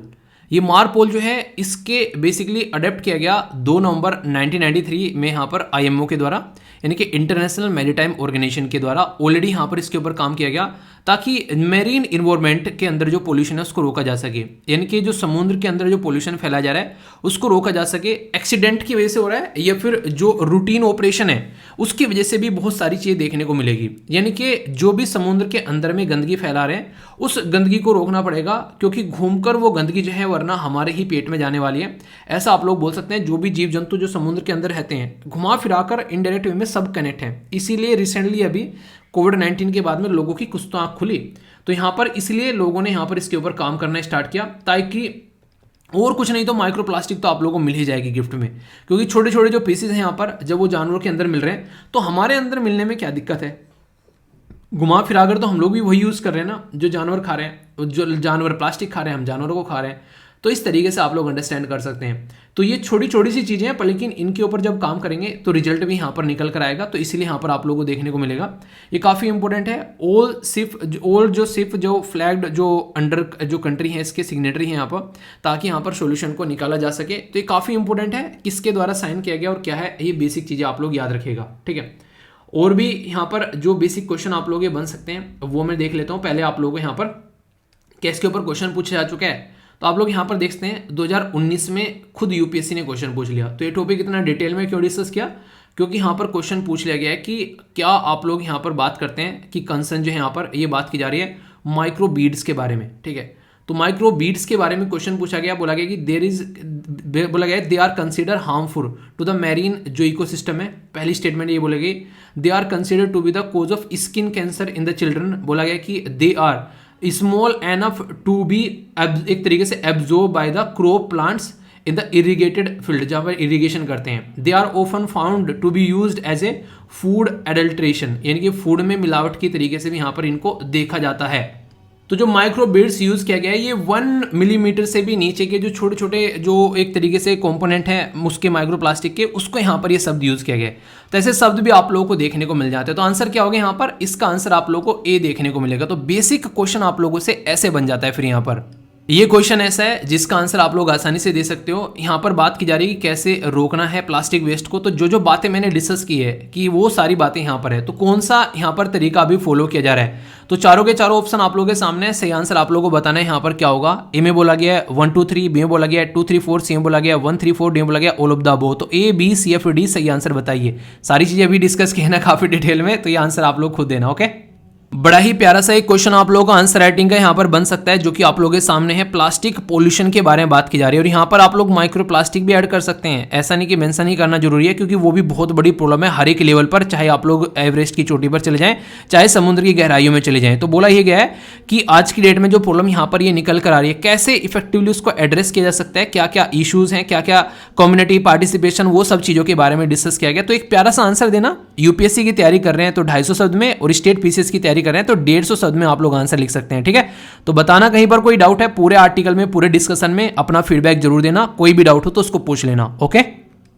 पुतिन साहब कह रहे हैं यहाँ पर सारे वेस्टर्न वर्ल्ड को कि तुमने क्या सोचा पप्पा को रोक लोगे, पप्पा यहीं से जाएंगे। मतलब क्या है, अगर आप लोग रसिया को चारों तरफ से देखोगे नज़र थोड़ा सा डाल के, तो यहाँ पर रसिया इसलिए इस पर्टिकुलर ब्लैक सी वाले एरिया पर इतना ज़्यादा सख्त लोंडा बन के रहता है, ताकि यहाँ पर आसानी से दुनिया के साथ में उसकी कनेक्टिविटी हो सके। क्योंकि इसके अलावा रसिया के पास में कोई भी प्रॉपर ऐसा पोर्ट नहीं है जहाँ से वो अपना सामान ला ले जा सके। इसके अलावा सारा ऊपर नॉर्थ में जो भी एरिया है वो सारा 12 महीने आप लोग बोल सकते हैं बर्फ़ से जमा रहता है, 1-2 महीने छोड़ के, क्योंकि आर्टिक वाला रीज़न है। तो पुतिन साहब ने बोला कि ठीक है, तुम ब्लैक सी में नोटंकी करोगे तो हम उसका इलाज ढूंढ लेंगे। तो आर्टिक पावर ये लॉन्च किया जा रहा है, न्यूक्लियर आइस ब्रेकर। तो ये काफ़ी इंपॉर्टेंट है, आप लोगों से पूछा जा सकता है कि कौन ये चमत्कार कर रहा है, ठीक है। 3 डेट वाला नहीं है वो समझ गए ना। तो ये इन्वायरमेंट के पॉइंट ऑफ व्यू से आप लोग इसको कनेक्ट कर सकते हैं, और जीएस पेपर 3 के अंदर आप लोग इसको कनेक्ट कर सकते हैं, ठीक है। और अगर जीएस पेपर 1 में जाएगा तो ये ज्योग्राफी के साथ में भी आप लोगों का कनेक्ट हो सकता है, यानी कि एक तरीके से ज्योग्राफिकल लोकेशन भी आप लोगों से पूछी जा सकती है। तो ये आप लोग याद रखिएगा। तो सबसे पहले अगर बात की जाए आइस ब्रेकर के बारे में, तो सीधे सीधे समझ सकते हैं कि जो बेसिकली ड्रिंक करने वाला है उनको पता है आइस ब्रेक करना है तो यहाँ पर वो वाली आइस की बात नहीं चल रही है, यहाँ पर जो समुद्र की आइस है उसको ब्रेक करने की बात की जा रही है, ताकि उसमें से जहाज को निकाला जा सके। तो ये काफ़ी ज़्यादा ज़रूरी है। उन देशों के लिए जो कि नॉर्थ में है, जहाँ पर 12 महीने बर्फ़ जमा रहता है। अब सामान आएंगे और ले जाएंगे कैसे? तो इसीलिए यहाँ पर ये आइस ब्रेकर की बात की जा रही है रसिया के द्वारा। तो काफ़ी इंपॉर्टेंट है यहाँ पर ये। इस तरीके से अगर आइस ब्रेकर अगर बन जाता है तो इनके पास में ऑल्टरनेटिव रूट होगा, जिसके चलते यहाँ पर कई सारे एरिया पर इनकी डिपेंडेंसी जो है वो कम हो जाएगी। ये बिल्कुल ऐसे ही है जैसे कि अगर चाइना को इंडियन ओशन में आना है तो 2 ऑप्शन है। एक तो यहाँ से होकर आएगा वो इस पर्टिकुलर रीजन से, ठीक है। यहाँ ये सारी आसियान कंट्री है, चाइना की इनके साथ में बनती नहीं है, और यहाँ पर आते ही तुरंत टक्कर पे इंडिया मिलता है, अंडमान निकोबार वाला एरिया। इसीलिए उसने पाकिस्तान को जो है उसने अपने चंगुल में फंसाया और पाकिस्तान को बोला भाई साहब बहुत इन्वेस्टमेंट करेंगे, और पाकिस्तान की जीभ लपलपाने लगती है जैसे ही पैसे की बात करते हैं। अब तक तो यूएसए इसका इस्तेमाल कर रहा था, अब जो है चाइना इस्तेमाल कर रहा है। देखिए अगर तुम अपने पैरों पर खड़े नहीं होगे तो लोग तुमको बैसाखी दे देकर अपना काम निकलवाएंगे। तो वही पाकिस्तान के साथ में हो रहा है, वरना दोनों देश एक ही साथ में इंडिपेंडेंट हुए थे। और आज के डेट में पाकिस्तान की हालत देखो आप लोग, पाकिस्तान से बांग्लादेश को कंपेयर कर लो, बांग्लादेश कहाँ पर पहुँच गया, पाकिस्तान फिर भी वहीं का वहीं पर ही है। तो ये आप लोग समझ सकते हैं। तो पॉलिटिकल सिस्टम जो है वो काफ़ी बड़ा रोल प्ले करता है किसी भी कंट्री को कैसे आगे लेकर चलना है। चाइना का पॉलिटिकल सिस्टम देख लो, कहाँ पर ले जाके यूएसए के बराबर में बैठा दिया देश को। तो यहाँ से आप लोग अंडरस्टैंड कर सकते हैं। तो पुतिन साहब जो हैं अभी ऑल्टरनेटिव खोज रहे हैं, और जैसे उनको एक सटीक सा ऑल्टरनेटिव मिलते हैं तो एक तरीके से कई सारे एरिया में उनकी डिपेंडेंसी कम होगी और आसानी से वो अपना माल जो है ला और ले जा सकेंगे पर्टिकुलर एरिया में। और सबसे इंटरेस्टिंग बात क्या है, ये न्यूक्लियर पावर्ड है, यानी कि अगर कल को जैसे नहीं इन्वायरमेंटवादी चिल्लाने लगेंगे कि कोयले से चलाई जा रही है, कोयले से तो हालांकि से चलेगी नहीं, डीजल पेट्रोल से बेसिकली आज आप लोगों को देखने को मिलती है। तो इससे पहले कि वो चिल्लाए, पुतिन साहब ने पहले जुगाड़ खोज रखा है, ठीक है, तुम चिल्लाओ और हमने अपना जुगाड़ लिए बैठे हम लोग, वो वाली कंडीशन आप लोगों को देखने को मिलेगी। तो यहाँ पर ये न्यूक्लियर पावर लेकर चल रहे हैं सीधा स्टार्टिंग से ही, ताकि कोई कल को चल के कोई उंगली ना उठाए। तो ये भी एक अच्छा तरीका यहाँ पर लगा मुझे कि एक न्यूक्लियर पावर भी, एक न्यूक्लियर आप लोग पावर्ड सबमरीन भी बोल सकते हैं यहाँ पर एक तरीके से, मतलब सबमरीन तो पनडुब्बी होती है, ये न्यूक्लियर पावर्ड सिस्टम आप लोगों को यहाँ पर देखने को मिलेगा। अब इसका सिग्निफिकेंस क्या है अगर रसिया के पॉइंट ऑफ से आप लोग यहाँ पर इसके बारे में बात करें। सबसे पहले तो यहाँ पर ये आइस ब्रेकर आप लोगों को देखने को मिलेगी, ठीक है। आइस ब्रेकर जो है यहाँ पर ये काफ़ी अच्छे से काम करेगा यहाँ पर रसिया के लिए, और इसी के चलते रसिया का जो स्टेटस है जो ग्रेट आर्टिक पावर वाले रीजन में यहाँ पर, यानी कि रसिया का स्टेटस बढ़ जाएगा तुरंत। जब भी किसी प्रॉब्लम का आप लोग सोल्यूशन खोज लेते हो ना, तो ये समझो कि आप लोगों का स्टेटस बढ़ गया। तो ये आप लोगों को रसिया का स्टेटस यहाँ पर बढ़ा हुआ नजर आएगा। इसी के साथ में यहाँ पर जब यहाँ पर ऑल्टरनेटिव खोजा जा रहा है, तो सबसे बड़ी बात यहाँ पर ये है कि नई सी लेन खुल गई। तो जब व्यापार बढ़ गया, आप लोगों को पता है हमारे देश पर कंट्रोल करने में अंग्रेजों का बहुत बड़ा जो हाथ रहा, रोल प्ले किया गया, वो सुएज कैनाल ने किया। यहाँ से घूम घाम के आया करते थे भाई साहब, बहुत टाइम लगता था। अब यहाँ पे आधा रास्ता कर दिया इसने, जरा सी देर में आके लेटने लगे यहाँ पर। तो अगर कोई ऑल्टरनेटिव रूट मिल जाता है तो काफ़ी बड़ा होता है। और रसिया आप लोगों को पता है कितना ज़्यादा ऑयल और गैस का रिसोर्स है। तो रसिया जो ऑयल और गैस का रिसोर्सेज यहाँ पर, तो रसिया दुनिया भर को आसानी से इसको एक तरीके से बेच भी सकेगा। तो इसके ऊपर भी एक काम करेगा आने वाले टाइम में, वो भी चीज़ें आप लोगों को देखने को मिलेगी। तो इसके चलते यहाँ पर अभी ये काम किया जा रहा है रसिया के द्वारा, और कोशिश की जा रही है कि ये सारी चीज़ें जो हैं 2026 तक का ये कंप्लीट कर डालेंगे, यानी कि लगभग 4 साल के बाद में, ठीक है, 4 साल के अंदर अंदर ये जो सिस्टम चल रहा है यहाँ पर इंश्योर करने की कोशिश की जा रही है कि एक तो सेफ हो ये, ठीक है, दूसरा सस्टेनेबल भी हो, क्योंकि वो भी ज़रूरी है, वरना फिर सारे कूदने लगेंगे रस्से के ऊपर कि इन्वायरमेंट को ये करा फलाना ढिमकाना। तो ये भी कोशिश की जा रही है। और इसके चलते जो कनेक्टिविटी नॉर्थ एरिया में बढ़ेगी वो काफ़ी अच्छी आप लोगों को यहाँ पर देखने को मिलने वाली है। मोस्ट इंपॉर्टेंट ट्रांसपोर्ट कॉरिडोर रसिया के लिए मिल जाएगा कि रसिया को साउथ ईस्ट एशिया और इस पर्टिकुलर रीजन में लॉजिस्टिक यानी कि सामान लाने और ले जाने का काम यहाँ पर करेगा। तो बहुत फ़ायदा इसका आप लोगों को रसिया को देखने को मिलेगा, ठीक है। तो बाकी जो इंपॉर्टेंट चीज़ है जो आप लोग यहाँ पर समझ सकते हैं, जो न्यूक्लियर आइस ब्रेकर है यहाँ पर ये इनडायरेक्ट वे में अगर देखा जाए तो इसकी लेंथ वगैरह ये सब चीज़ें बताने की कोशिश की जा रही है कि किस तरीके से क्या क्या इसके अंदर सिस्टम है। तो ये बताने की कोशिश की जा रही है कितना इसके अंदर वेट है। तो यहाँ पर ये जो है 25,000 टन के करीब वेट आप लोगों को देखने को मिलेगा। 1300 के करीब इसके अंदर रूम है, ठीक है। और इंश्योर कर रहा है कि इसके अंदर जो फूड इन्वेंट्री और वो सब चीज़ें हैं, अगर ये कहीं रुक भी जाए तो कहीं फंस गया, कहीं पर सामान लेकर चला, आगे चले ही नहीं पा रहा है, तो 6 महीने का राशन पानी इसके अंदर आसानी से आ जाता है। तो शांति से अच्छे से एंजॉय किया जा सकता है यहाँ पर ये, ठीक है। तो ये है यहाँ पर सिस्टम। बाकी ये लेंथ वगैरह दिखाने की कोशिश की जा रही है कितना लंबा है ये। तो ये एक नया इनोवेटिव आइडिया यहाँ पर जो निकाल के लेकर आए। आप लोगों ने सुना ना कि अक्सर जो है इंसान जो है जब प्रॉब्लम में होता है तो वो सोल्यूशन निकाल के आता है। हिंदी में बोले तो आवश्यकता ही आविष्कार की जननी है। तो वही एग्जैक्ट यहाँ पर आप लोग इसको समझ सकते हैं। तो वही आवश्यकता जो है अब आविष्कार की जननी हो रही है यहाँ पर, ये जिसमें रसिया काम कर रहा है। इस पर्टिकुलर रीजन को अगर आप लोग थोड़े से ध्यान से देखना चाहते हैं तो ये आप लोग यहाँ पर देख सकते हैं। ये आर्टिक ओशन हो गया, यानी कि जैसे अपनी ये पृथ्वी होती है तो इसका नॉर्थ वाला जो पोर्शन है उसको आर्टिक बोलते हैं और जो साउथ वाला पोर्शन है उसको अंटार्कटिक वाला रीजन बोलते हैं। तो यहाँ पर फिनलैंड, स्वीडन, नॉर्वे, ये बेसिकली आइसलैंड, ग्रीनलैंड, कनाडा, यहाँ पर अलास्का हो गया। बताइए अलास्का किसका पार्ट है, रसिया का है या यूएसए का है? इंटरेस्टिंग है, हिस्ट्री पढ़ोगे तो आप लोगों को मजा आ जाएगा अलास्का की। पहले ये रसिया का पार्ट हुआ करता था, रसिया ने यूएसए को बेच दिया, ठीक है।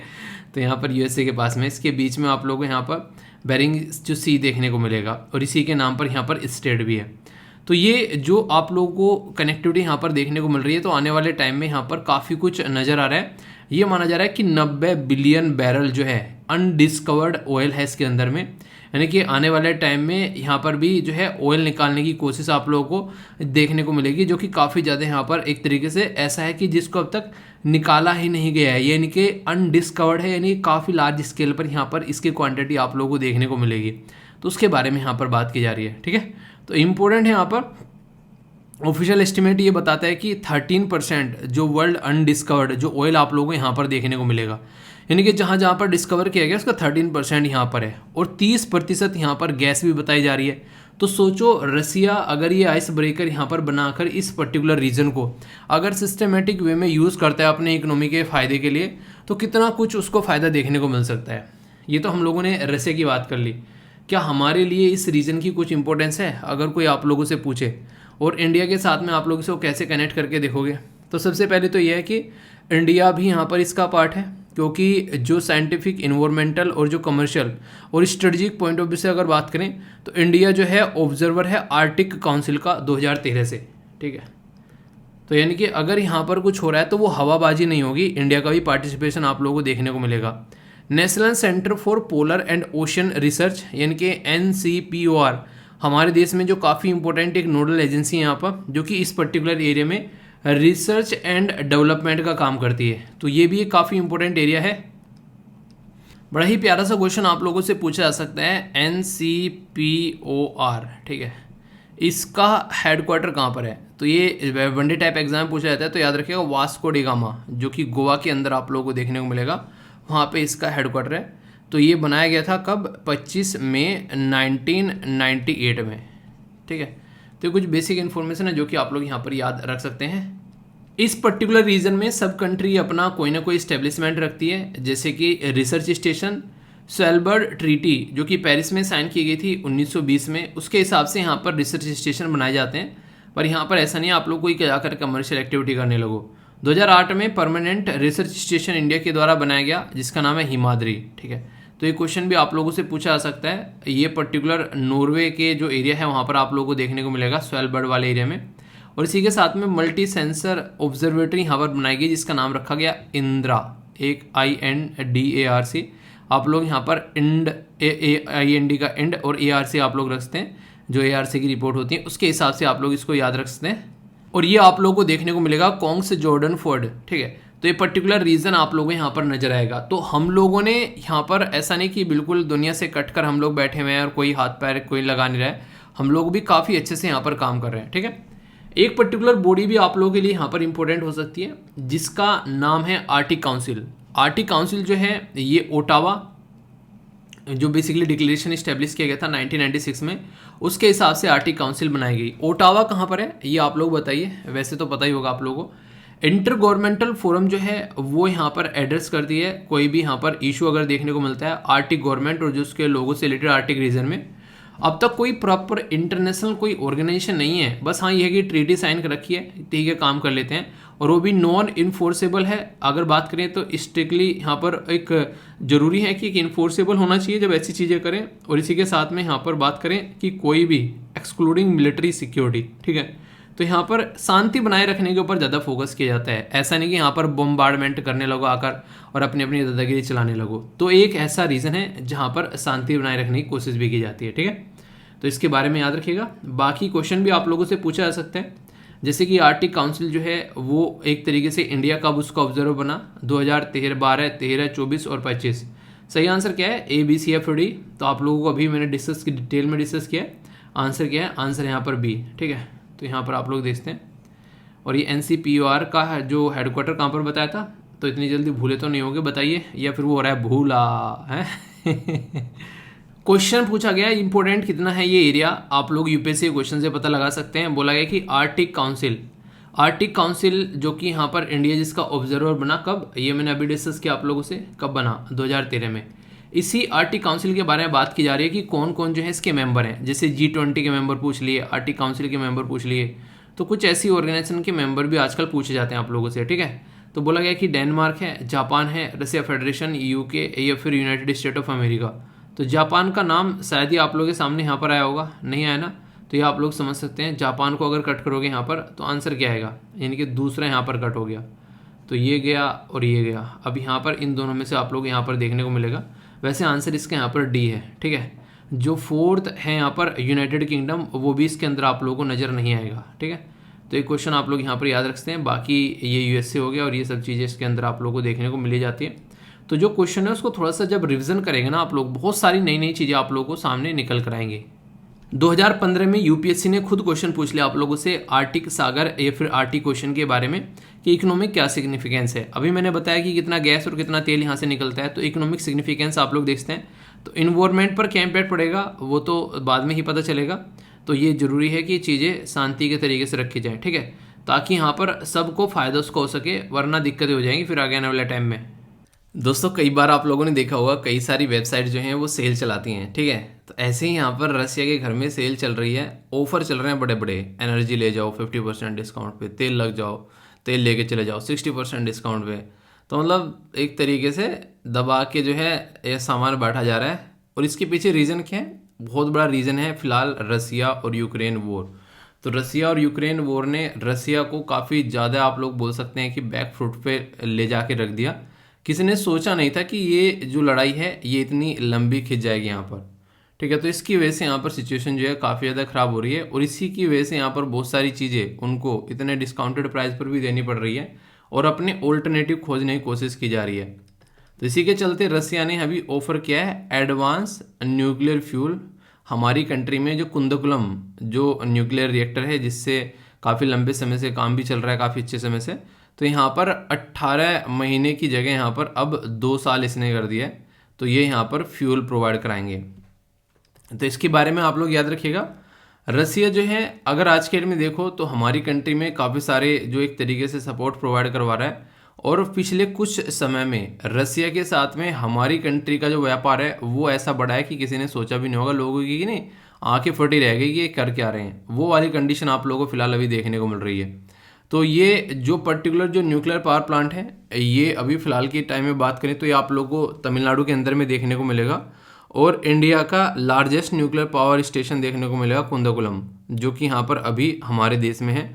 हालांकि वो अलग बात है कि उस टाइम पर जब ये तमिलनाडु के अंदर सारा कार्यक्रम चल रहा था तो काफ़ी ज़्यादा प्रोटेस्ट लोगों के द्वारा किया गया। देखिए सच चीज़ ना, वो कहते हैं ना हर सिक्के के 2 पहलू होते हैं। आज के डेट में जो डेवलप कंट्री हैं जैसे USA हो गया, यूरोपियन यूनियन में कंट्री हो गई, ये अपने यहाँ पर किस चीज़ पर काम कर रही हैं, ये काम कर रही हैं रिन्यूएबल एनर्जी के ऊपर। पर लेकिन जैसे न्यूक्लियर एनर्जी ये सब चीज़ें ये दूसरी कंट्री में जाकर इन्वेस्टमेंट कर रही हैं, अपनी कंट्री में नहीं। अपनी कंट्री में जितने बन गए आगे नहीं बना रहे। इनको पता है क्योंकि ये जो है ज़्यादा सस्टेनेबल नहीं है। आने वाले टाइम में भी यहाँ पर अगर न्यूक्लियर एनर्जी के बारे में मैं आप लोगों से बात करूँ तो यहाँ पर इसके द्वारा जो वेस्ट जनरेट होता है वो काफ़ी ज़्यादा खतरनाक या फिर आप लोग बोलते हैं कि नेगेटिव इम्पैक्ट डालता है। जैसे कि ना एक तरीके से आप लोगों ने कोयला जलाया, कोयला जलाने के बाद में जो राख वगैरह बचती है तो वो वेस्ट बचता है। पर लेकिन यहाँ पर जब न्यूक्लियर जो बेसिकली प्रोडक्ट यूज़ करते हैं जैसे यूरेनियम हो गया, थोरियम हो गया, तो फिर न्यूक्लियर वेस्ट बचता है और वो फिर ठिकाने लगाने पड़ता है। तो उसकी वजह से काफ़ी सारी दिक्कतें देखने को मिलती है। हालांकि अच्छी चीज़ें यहाँ पर ये है कि ये जो यहाँ पर बेसिकली बन के आती है बिजली इससे, वो वहाँ पर कहीं ना कहीं पोल्यूशन फ्री होती है। पर लेकिन कोई ना कोई तरह का पोल्यूशन है, तो यहाँ पर ये वाला पोल्यूशन आप लोगों को देखने को मिलेगा जिसमें इनके द्वारा ज़मीन जो है कहीं ना कहीं वो बर्बाद होती है, आप लोगों को नज़र आती है। ठीक है, तो इसके चलते इंडिया में, हमारी कंट्री में आज की डेट में जिस तरह की पॉपुलेशन है, तो बिजली की रिक्वायरमेंट भी उनकी पूरी करनी पड़ेगी। तो वो जो बिजली की रिक्वायरमेंट हम लोगों को पूरी करनी पड़ रही है, उसके लिए हम लोग बिजली बना रहे हैं कोयले से, पानी से, जो बेसिकली सोलर या फिर विंड से, न्यूक्लियर से, तो जियोथर्मल, तो बहुत सारे ऐसे ऑल्टरनेटिव खोजने पड़ रहे हैं, तब जाकर पूर्ति होती है। एक सोर्स के ऊपर डिपेंडेंट रहना जो है वो यहाँ पर बेसिकली पॉसिबल नहीं है, ठीक है। तो इसी के चलते हमारे देश में आप लोगों को बहुत सारे न्यूक्लियर पावर प्लांट जो हैं, कुछ तो बन चुके हैं, कुछ बन रहे हैं, कुछ प्रोसीजर में आप लोगों को देखने को मिलेंगे, कुछ ओपन हो चुके हैं। तो यहाँ पर आप लोग देखते हैं, ये एक तरीके से जैसे कि यहाँ पर राजस्थान के अंदर आप लोगों को देखने को मिलेंगे, ठीक है। ये कुछ तो ओपन हो रहे हैं, मतलब ऑपरेट कर रहे हैं, और कुछ यहाँ पर अभी अंडर कंस्ट्रक्शन चल रहे हैं, ठीक है। इसी के साथ में यहाँ पर माई हो गया, ये भी आप लोगों को यहाँ पर देखने को मिलेगा। ये मतलब अलग अलग है यहाँ पर, जैसे मीठी बिरदी हो गया, ठीक है, कैगा हो गया, ये याद रखिएगा, जैतपुर हो गया, ठीक है। ये क्या हुआ, अभी कई सारे एग्जाम्स के अंदर में इनके नाम दे दिए गए और स्टेट से पूछने के लिए आ गया कि बताइए कौन से स्टेट में पड़ता है। तो यहाँ से डायरेक्ट एक इंटरेस्टिंग क्वेश्चन आप लोगों का बन जाता है, तो इसके बारे में आप लोग याद रखते हैं। अगर आप लोग जैसे कि किसी भी राज्य से आते हैं, आप लोग गुजरात से आते हैं तो ये वाले यहाँ पर याद रखिएगा, महाराष्ट्र से आते हैं तो यहाँ पर जैसे कि तारापुर हो गया, ठीक है। तमिलनाडु से अभी कुंदोकुलम के बारे में बात की आप लोगों से, ठीक है। इसी के साथ में यहाँ पर आप लोगों को ये कलपक्कम देखने को मिलेगा, ठीक है। उत्तर प्रदेश से अगर आप लोग आते हैं तो यहाँ पर नरोरा आप लोगों के सामने है, ये अभी ऑपरेट भी कर रहा है, ठीक है। तो ये सारे इस तरीके से आप लोग समझ सकते हैं। तो डायरेक्ट क्वेश्चन बने तो कन्फ्यूजन आप लोगों को नहीं है, ओके। तो बेसिक चीज़ें होती हैं, इस तरीके की स्लाइड को अपने पास रख लिया कीजिए, ताकि जब भी कुछ बातें हों तो आप लोग यहाँ पर अच्छे से उसको मैच कर सको। फ्री के क्वेश्चन होते हैं, बेसिकली फ्री के आंसर होते हैं आप लोगों के लिए। अब मतलब क्वेश्चन आंसर क्या, फ्री के नंबर होते हैं एग्जाम में जब इस तरीके के क्वेश्चन आते हैं, क्योंकि थोड़ा सा रिविजन करके जाओगे तो इनको आप लोग आराम से, और अपनी स्टेट में कौन सा पढ़ रहा है वो तो एटलीस्ट आप लोगों को पता ही होना चाहिए। जो भी न्यूक्लियर पावर प्लांट हो, चाहे कोई भी स्ट्रक्चर आप लोगों को देखने को मिलेगी, पूरा एंड गोल क्या रहता है कि यहाँ पर एक पूरा स्ट्रक्चर बनाया जाता है, कैसे कैसे उसको यूज़ किया जाना है, यहाँ पर पूरा यूरेनियम जो है उसके अंदर कैसे कैसे मतलब यूरेनियम का इस्तेमाल करना है जो फ्यूल के तौर पर, और फिर बाद में क्या करना है यहाँ पर इनको at the end of the day turbine को घुमाकर जनरेटर के थ्रू इलेक्ट्रिसिटी जो है वो आप लोगों को सिटी में पहुँचाते हुए ये नजर आते हैं। ये पैटर्न आप लोगों को यहाँ पर देखने को मिलेगा। तो इससे क्या होगा, रसिया जो हमको एडवांस में ये सारी चीज़ें प्रोवाइड करा रहा है, एक तो एफिशिएंसी बढ़ेगी हम लोगों की यहाँ पर कहीं ना कहीं, क्योंकि जहाँ जहाँ पर इलेक्ट्रिसिटी जाती है वहाँ पर एफिशिएंसी अपने आप में बढ़ जाती है। मुझे अभी भी याद है गांव में जब लैंप से पढ़ा करते थे तो उस टाइम पर काफ़ी सारी दिक्कतें देखने को मिलती थी, इवन 2-4 घंटे गिनी चुनी बिजली आया करती थी। अब तो अच्छी खासी बिजली आने लगी है, अब तो मतलब पता नहीं फील ही नहीं होता, अब तो इन्वर्टर वगैरह वो सारी चीज़ें फैसिलिटी हो गई हैं। पर सोचो कि अभी कुछ ज़्यादा नहीं, अगर आप लोग अब से भी थोड़े से 7-8 साल पहले की अगर बात करो, ठीक है, तो बहुत बुरी कंडीशन देखने को मिलती थी, तो सिचुएशन जो है काफ़ी ख़राब हुआ करती थी। पर लेकिन अब एडिशनल पावर जनरेशन होने लगी है, और अब तो जब से सोलर एनर्जी वाला सिस्टम आया, अब तो किसी बिजली के लाइन खंबे की जरूरत ही नहीं है। इवन ऐसे एरिया जो कि पहाड़ी इलाके हैं जहाँ पर कई बार जो खंबे लगाने मुश्किल हो जाते हैं, वहाँ पर बड़ा ही आसानी से सोलर पैनल आप लोगों की छतों के ऊपर लगा सकते हैं। इसी के चलते आप लोगों ने देखा होगा अक्सर जो नए मेट्रो स्टेशन या फिर जो एयरपोर्ट बनाए जा रहे हैं उनके ऊपर सोलर पैनल जो है वो इस्तेमाल किए जा रहे हैं, ताकि उससे ढंग से उसका इस्तेमाल किया जा सके। तो अब ऑल्टरनेटिव हो गए हैं बहुत सारे, पर लेकिन उस टाइम पर ऑल्टरनेटिव नहीं हुआ करते थे, जिसकी वजह से दिक्कतें देखने को मिला करती थी और कई बार डिपेंडेंट रहना पड़ता था। और सबसे बड़ी बात क्या है, यहाँ पर फ्यूल की भी दिक्कत पड़ती है। एक्चुअली हमारे देश में जो है जो अवेलेबल है वो है थ्योरियम, ठीक है। थोरियम भी एक तरीके से आप लोग बोल सकते हैं यहाँ पर एक ईंधन के तौर पर हम लोग इस्तेमाल कर सकते हैं, जो कि काफ़ी लार्ज स्केल पर है। पर अगर बात करें यूरेनियम जो होता है वो सबसे बेस्ट फ्यूल माना जाता है, पर थोरियम अवेलेबल है हमारे देश में, तो थोरियम बेस्ड हम लोग को प्रोडक्ट बनाना पड़ता है, जिसके बेस पर हम लोग अपना काम कर सकते हैं। यानी कि एक तरीके से ना आप लोगों के पास में जो प्रोडक्ट है आप लोग उसका कैसे इस्तेमाल कर सकते हैं वो आप लोग को पता होना चाहिए। सामने वाला जो देगा वो तो ठीक है, सही है अपनी जगह, पर लेकिन अगर माना जा रहा है कि अगर हम लोग प्रॉपर थोरियम का इस्तेमाल कर पाते हैं तो जो इंपोर्ट करके लेके आ रहे हैं हम लोग आज के डेट में, उसमें बोला जा रहा है कि 100 बिलियन का हम लोग को फ़ायदा हो जाएगा, ठीक है। तो इतनी सारी चीज़ें हैं। तो न्यूक्लियर आज की डेट में आप लोग बोल सकते हैं अपने ही देश में काम करने का, नहीं आत्मनिर्भर जब बनते हैं तो इससे काफ़ी अच्छा रहता है। कि जैसे कि अभी क्या हुआ था, हम लोग काफ़ी लार्ज स्केल पर ऑयल जो है वो किससे खरीद रहे थे, वो ईरान से खरीद रहे थे। अभी यूएसए के ईरान के साथ में रिलेशन जो है वो बिगड़े, तो उस टाइम पर क्या हो गया, उन्होंने हमारे ऊपर क्या बेसिकली दुनिया के ऊपर सैंक्शन लगाने की बात कर दी। यूएसए की सबसे घटिया ये स्ट्रेटजी लगती है, वो अपने दोस्तों को ऐसा लगता है ना, ये अपने स्लेव की तरीके से रखता है, जैसे मैं चाहूँगा वैसे करोगे, नहीं तो मैं तुम्हारे पर सेंक्शन लगा दूंगा। ये क्यों कर पाता है ऐसा? सामने वाले को पहले अपने ऊपर डिपेंडेंट बना लेता है, जब सामने वाला डिपेंडेंट हो गया अब फिर मनमानी चलाता है। तो ऐसी हरकतें करते हैं। वही ईरान दुनिया भर की एनर्जी आज के डेट में सप्लाई कर रहा है चाइना को सस्ते में। सेम काम रसिया के साथ में आप लोगों को देखने को मिला। आज के डेट में बहुत ही लार्ज स्केल पर यहाँ पर चाइना को सप्लाई कर रहा है। चाइना को आज के डेट में ना के बराबर पैसे देने पड़ रहे हैं अपनी जो इलेक्ट्रिसिटी वगैरह इन सब चीज़ों की, जो उन्हें कहते हैं पूर्ति करने के लिए, गैस की पूर्ति करने के लिए, जस्ट किसकी वजह से? यूएसए की हरकतों की वजह से। ये सिचुएशन आप लोग समझ सकते हैं। तो ये काफ़ी सोचने वाले मुद्दे होते हैं हालांकि, पर वही है कि जब इंसान डिपेंडेंट हो जाता है तो क्या करे, और जब कोई कंट्री ऐसी है कि अपनी पावर दिखा रही है तो फिर और कंडीशन यहाँ पर ख़राब होती हुई नज़र आती है। तो इनको आप लोग समझ सकते हैं। बाकी जो काफ़ी इंपॉर्टेंट है न्यूक्लियर एनर्जी के बारे में, जब से लेकर अगर स्टार्टिंग से आप लोग देखोगे पहले यहाँ पर 2014 में तो लगभग 4780 के करीब आप लोगों को गीगावाट देखने को मिलती। अभी यहाँ पर ये हो गई 6780, ये 15,780 की बात की जा रही है 2024 तक का, और 2030 तक का यहाँ पर ये काफ़ी अच्छा है 2,28,000 के करीब आप लोग। 2,22,000 तो हो गया, मैं 2 लाख कहाँ पहुँच गया मैंने कहा इतना जंप कैसे हो गया एकदम वो भी 6-7 सालों में ही। ये देखने को मिलेगा 22,800 के करीब, ठीक है। तो 22,800 के करीब गीगावाट जो है वो यहाँ से आप लोगों को देखने को मिलेगी। तो ये एक तरीके से कहीं ना कहीं एक ऑल्टरनेटिव सोर्स अगर है तो अच्छा रहेगा।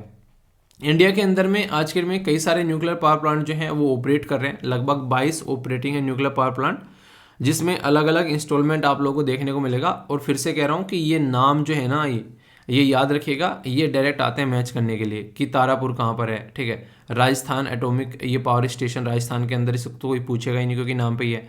तो पूछा ऐसा जाएगा जिसका नाम नहीं आप लोग पहचान पाओ, कहेगा कहाँ पर है, कर्नाटक के अंदर में कुंदकुलम पूछा गया, ये तो पूछ लिया गया था, ठीक है। नरोरा हो गया, इसी के साथ में यहाँ पर काकरा पर हो गया, ठीक है। तो ये इंपॉर्टेंट नाम आप लोगों के लिए बन जाते हैं। तो इनकी इंपॉर्टेंस आप लोगों को तो पता चलेगी जब क्वेश्चन आएगा। जैसे आप लोग यहाँ पर देखिए 2011 में यूपीएससी के द्वारा क्वेश्चन पूछा गया यहाँ पर, इसी पर्टिकुलर रीजन से बोला गया the function of heavy water in the nuclear reactor. बड़ा ही आसान सा क्वेश्चन है, सीधी सा क्वेश्चन है, और पता नहीं कितनी बार पूछा गया है। हैवी वाटर जो होते हैं यहाँ पर वो क्या करता है, जो न्यूट्रॉन होते हैं उनकी स्पीड को स्लो डाउन करता है। मतलब मान लीजिए आप लोग जैसे कि अगर कोई रिएक्शन है वो बहुत तेज चल रही है और वो होकर एक्सपोनेंशियल होगी, मतलब कि आप लोग इसको थोड़ा सा अलग तरीके से मैं उदाहरण के तौर पर समझाता हूँ, थोड़ा सा अलग है पर लेकिन समझिएगा। जैसे कि आज की डेट में किसी पर्टिकुलर सोसाइटी में बच्चे पैदा करने की काम चल रहा है, ठीक है। तो कई सारे लोग जो हैं, कोई है कि 15 बच्चे पैदा कर रहा है, कोई है कि 20 बच्चे पैदा कर रहा है, ये कंडीशन चल रही है, ठीक है। गवर्नमेंट को लगा कि यार यहाँ पर तो बहुत बुरी कंडीशन चल रही है, तो गवर्नमेंट ने एक तरीके से यहाँ पर जनसंख्या को कंट्रोल करने के लिए नियम कायदे कानून लगाने स्टार्ट कर दिए ताकि जनसंख्या को स्लो किया जा सके। तो यहाँ पर एक तरीके से प्रोटेक्शन प्रोवाइड कराना स्टार्ट कर दिया एक तो इनको, कि ताकि बच्चे ज़्यादा ना हो, मेल और फीमेल दोनों के पॉइंट ऑफ व्यू से एजुकेट करना स्टार्ट कर दिया ताकि यहाँ पर बच्चे जो हो कम, एक तरीके से पॉलिसी बना दी कई सारे राज्य ने कि 2 बच्चों से अगर ज़्यादा करेगा तो तीसरे बच्चों को फैसिलिटी नहीं मिलेगी। तो ये क्या कर दिया, ये बच्चे पैदा करने की स्पीड जो है वो स्लो कर दी। तो यहाँ पर ये इसी तरीके से स्पीड को स्लो कहते हैं न्यूट्रॉन की, क्योंकि न्यूट्रॉन की स्पीड जितनी ज़्यादा रहेगी उतना ही ज़्यादा यहाँ पर एक तरीके से जो रिएक्शन होती है जिसकी वजह से बिजली बनाई जाती है वो अनकंट्रोल होती हुई नजर आएगी, ताकि पॉपुलेशन ज़्यादा या अनकंट्रोल ना हो जाए, उसकी वजह से यहाँ पर ये चीज़ें करनी पड़ती है। तो वहाँ पर भी ऐसा ही है, वरना वो बॉम्ब बन जाएगा ना कि रिएक्टर। रिएक्टर में जो बॉम्ब बनाया जाता है ना, बेसिकली बॉम्ब को ही एक तरीके से स्लो मोड में यूज़ कर कर उसकी एनर्जी का इस्तेमाल किया जाता है। आप लोगों ने देखा होगा जब एज होती है ना बच्चे की, खासकर अगर बात की जाए, अगर बात करें कि आप लोग जो एक 18 साल से या फिर 16 साल से ऊपर और इसी के साथ में 25 साल के जो बीच की जो एज रहती है वो बहुत ही हाई एनर्जेटिक एज मानी जाती है। उसके पीछे रीज़न क्या है, आप लोगों ने अक्सर देखा होगा, जैसे कि ये नहीं जो भी फोर्स वगैरह होती है उसमें मैक्सिमम 25 साल तक लेते हैं। 25 साल तक जो लेने का उसका रीज़न रहता है, उस टाइम पर जो माइंड है ना वो ज़्यादा स्टेबल नहीं रहता है, ठीक है।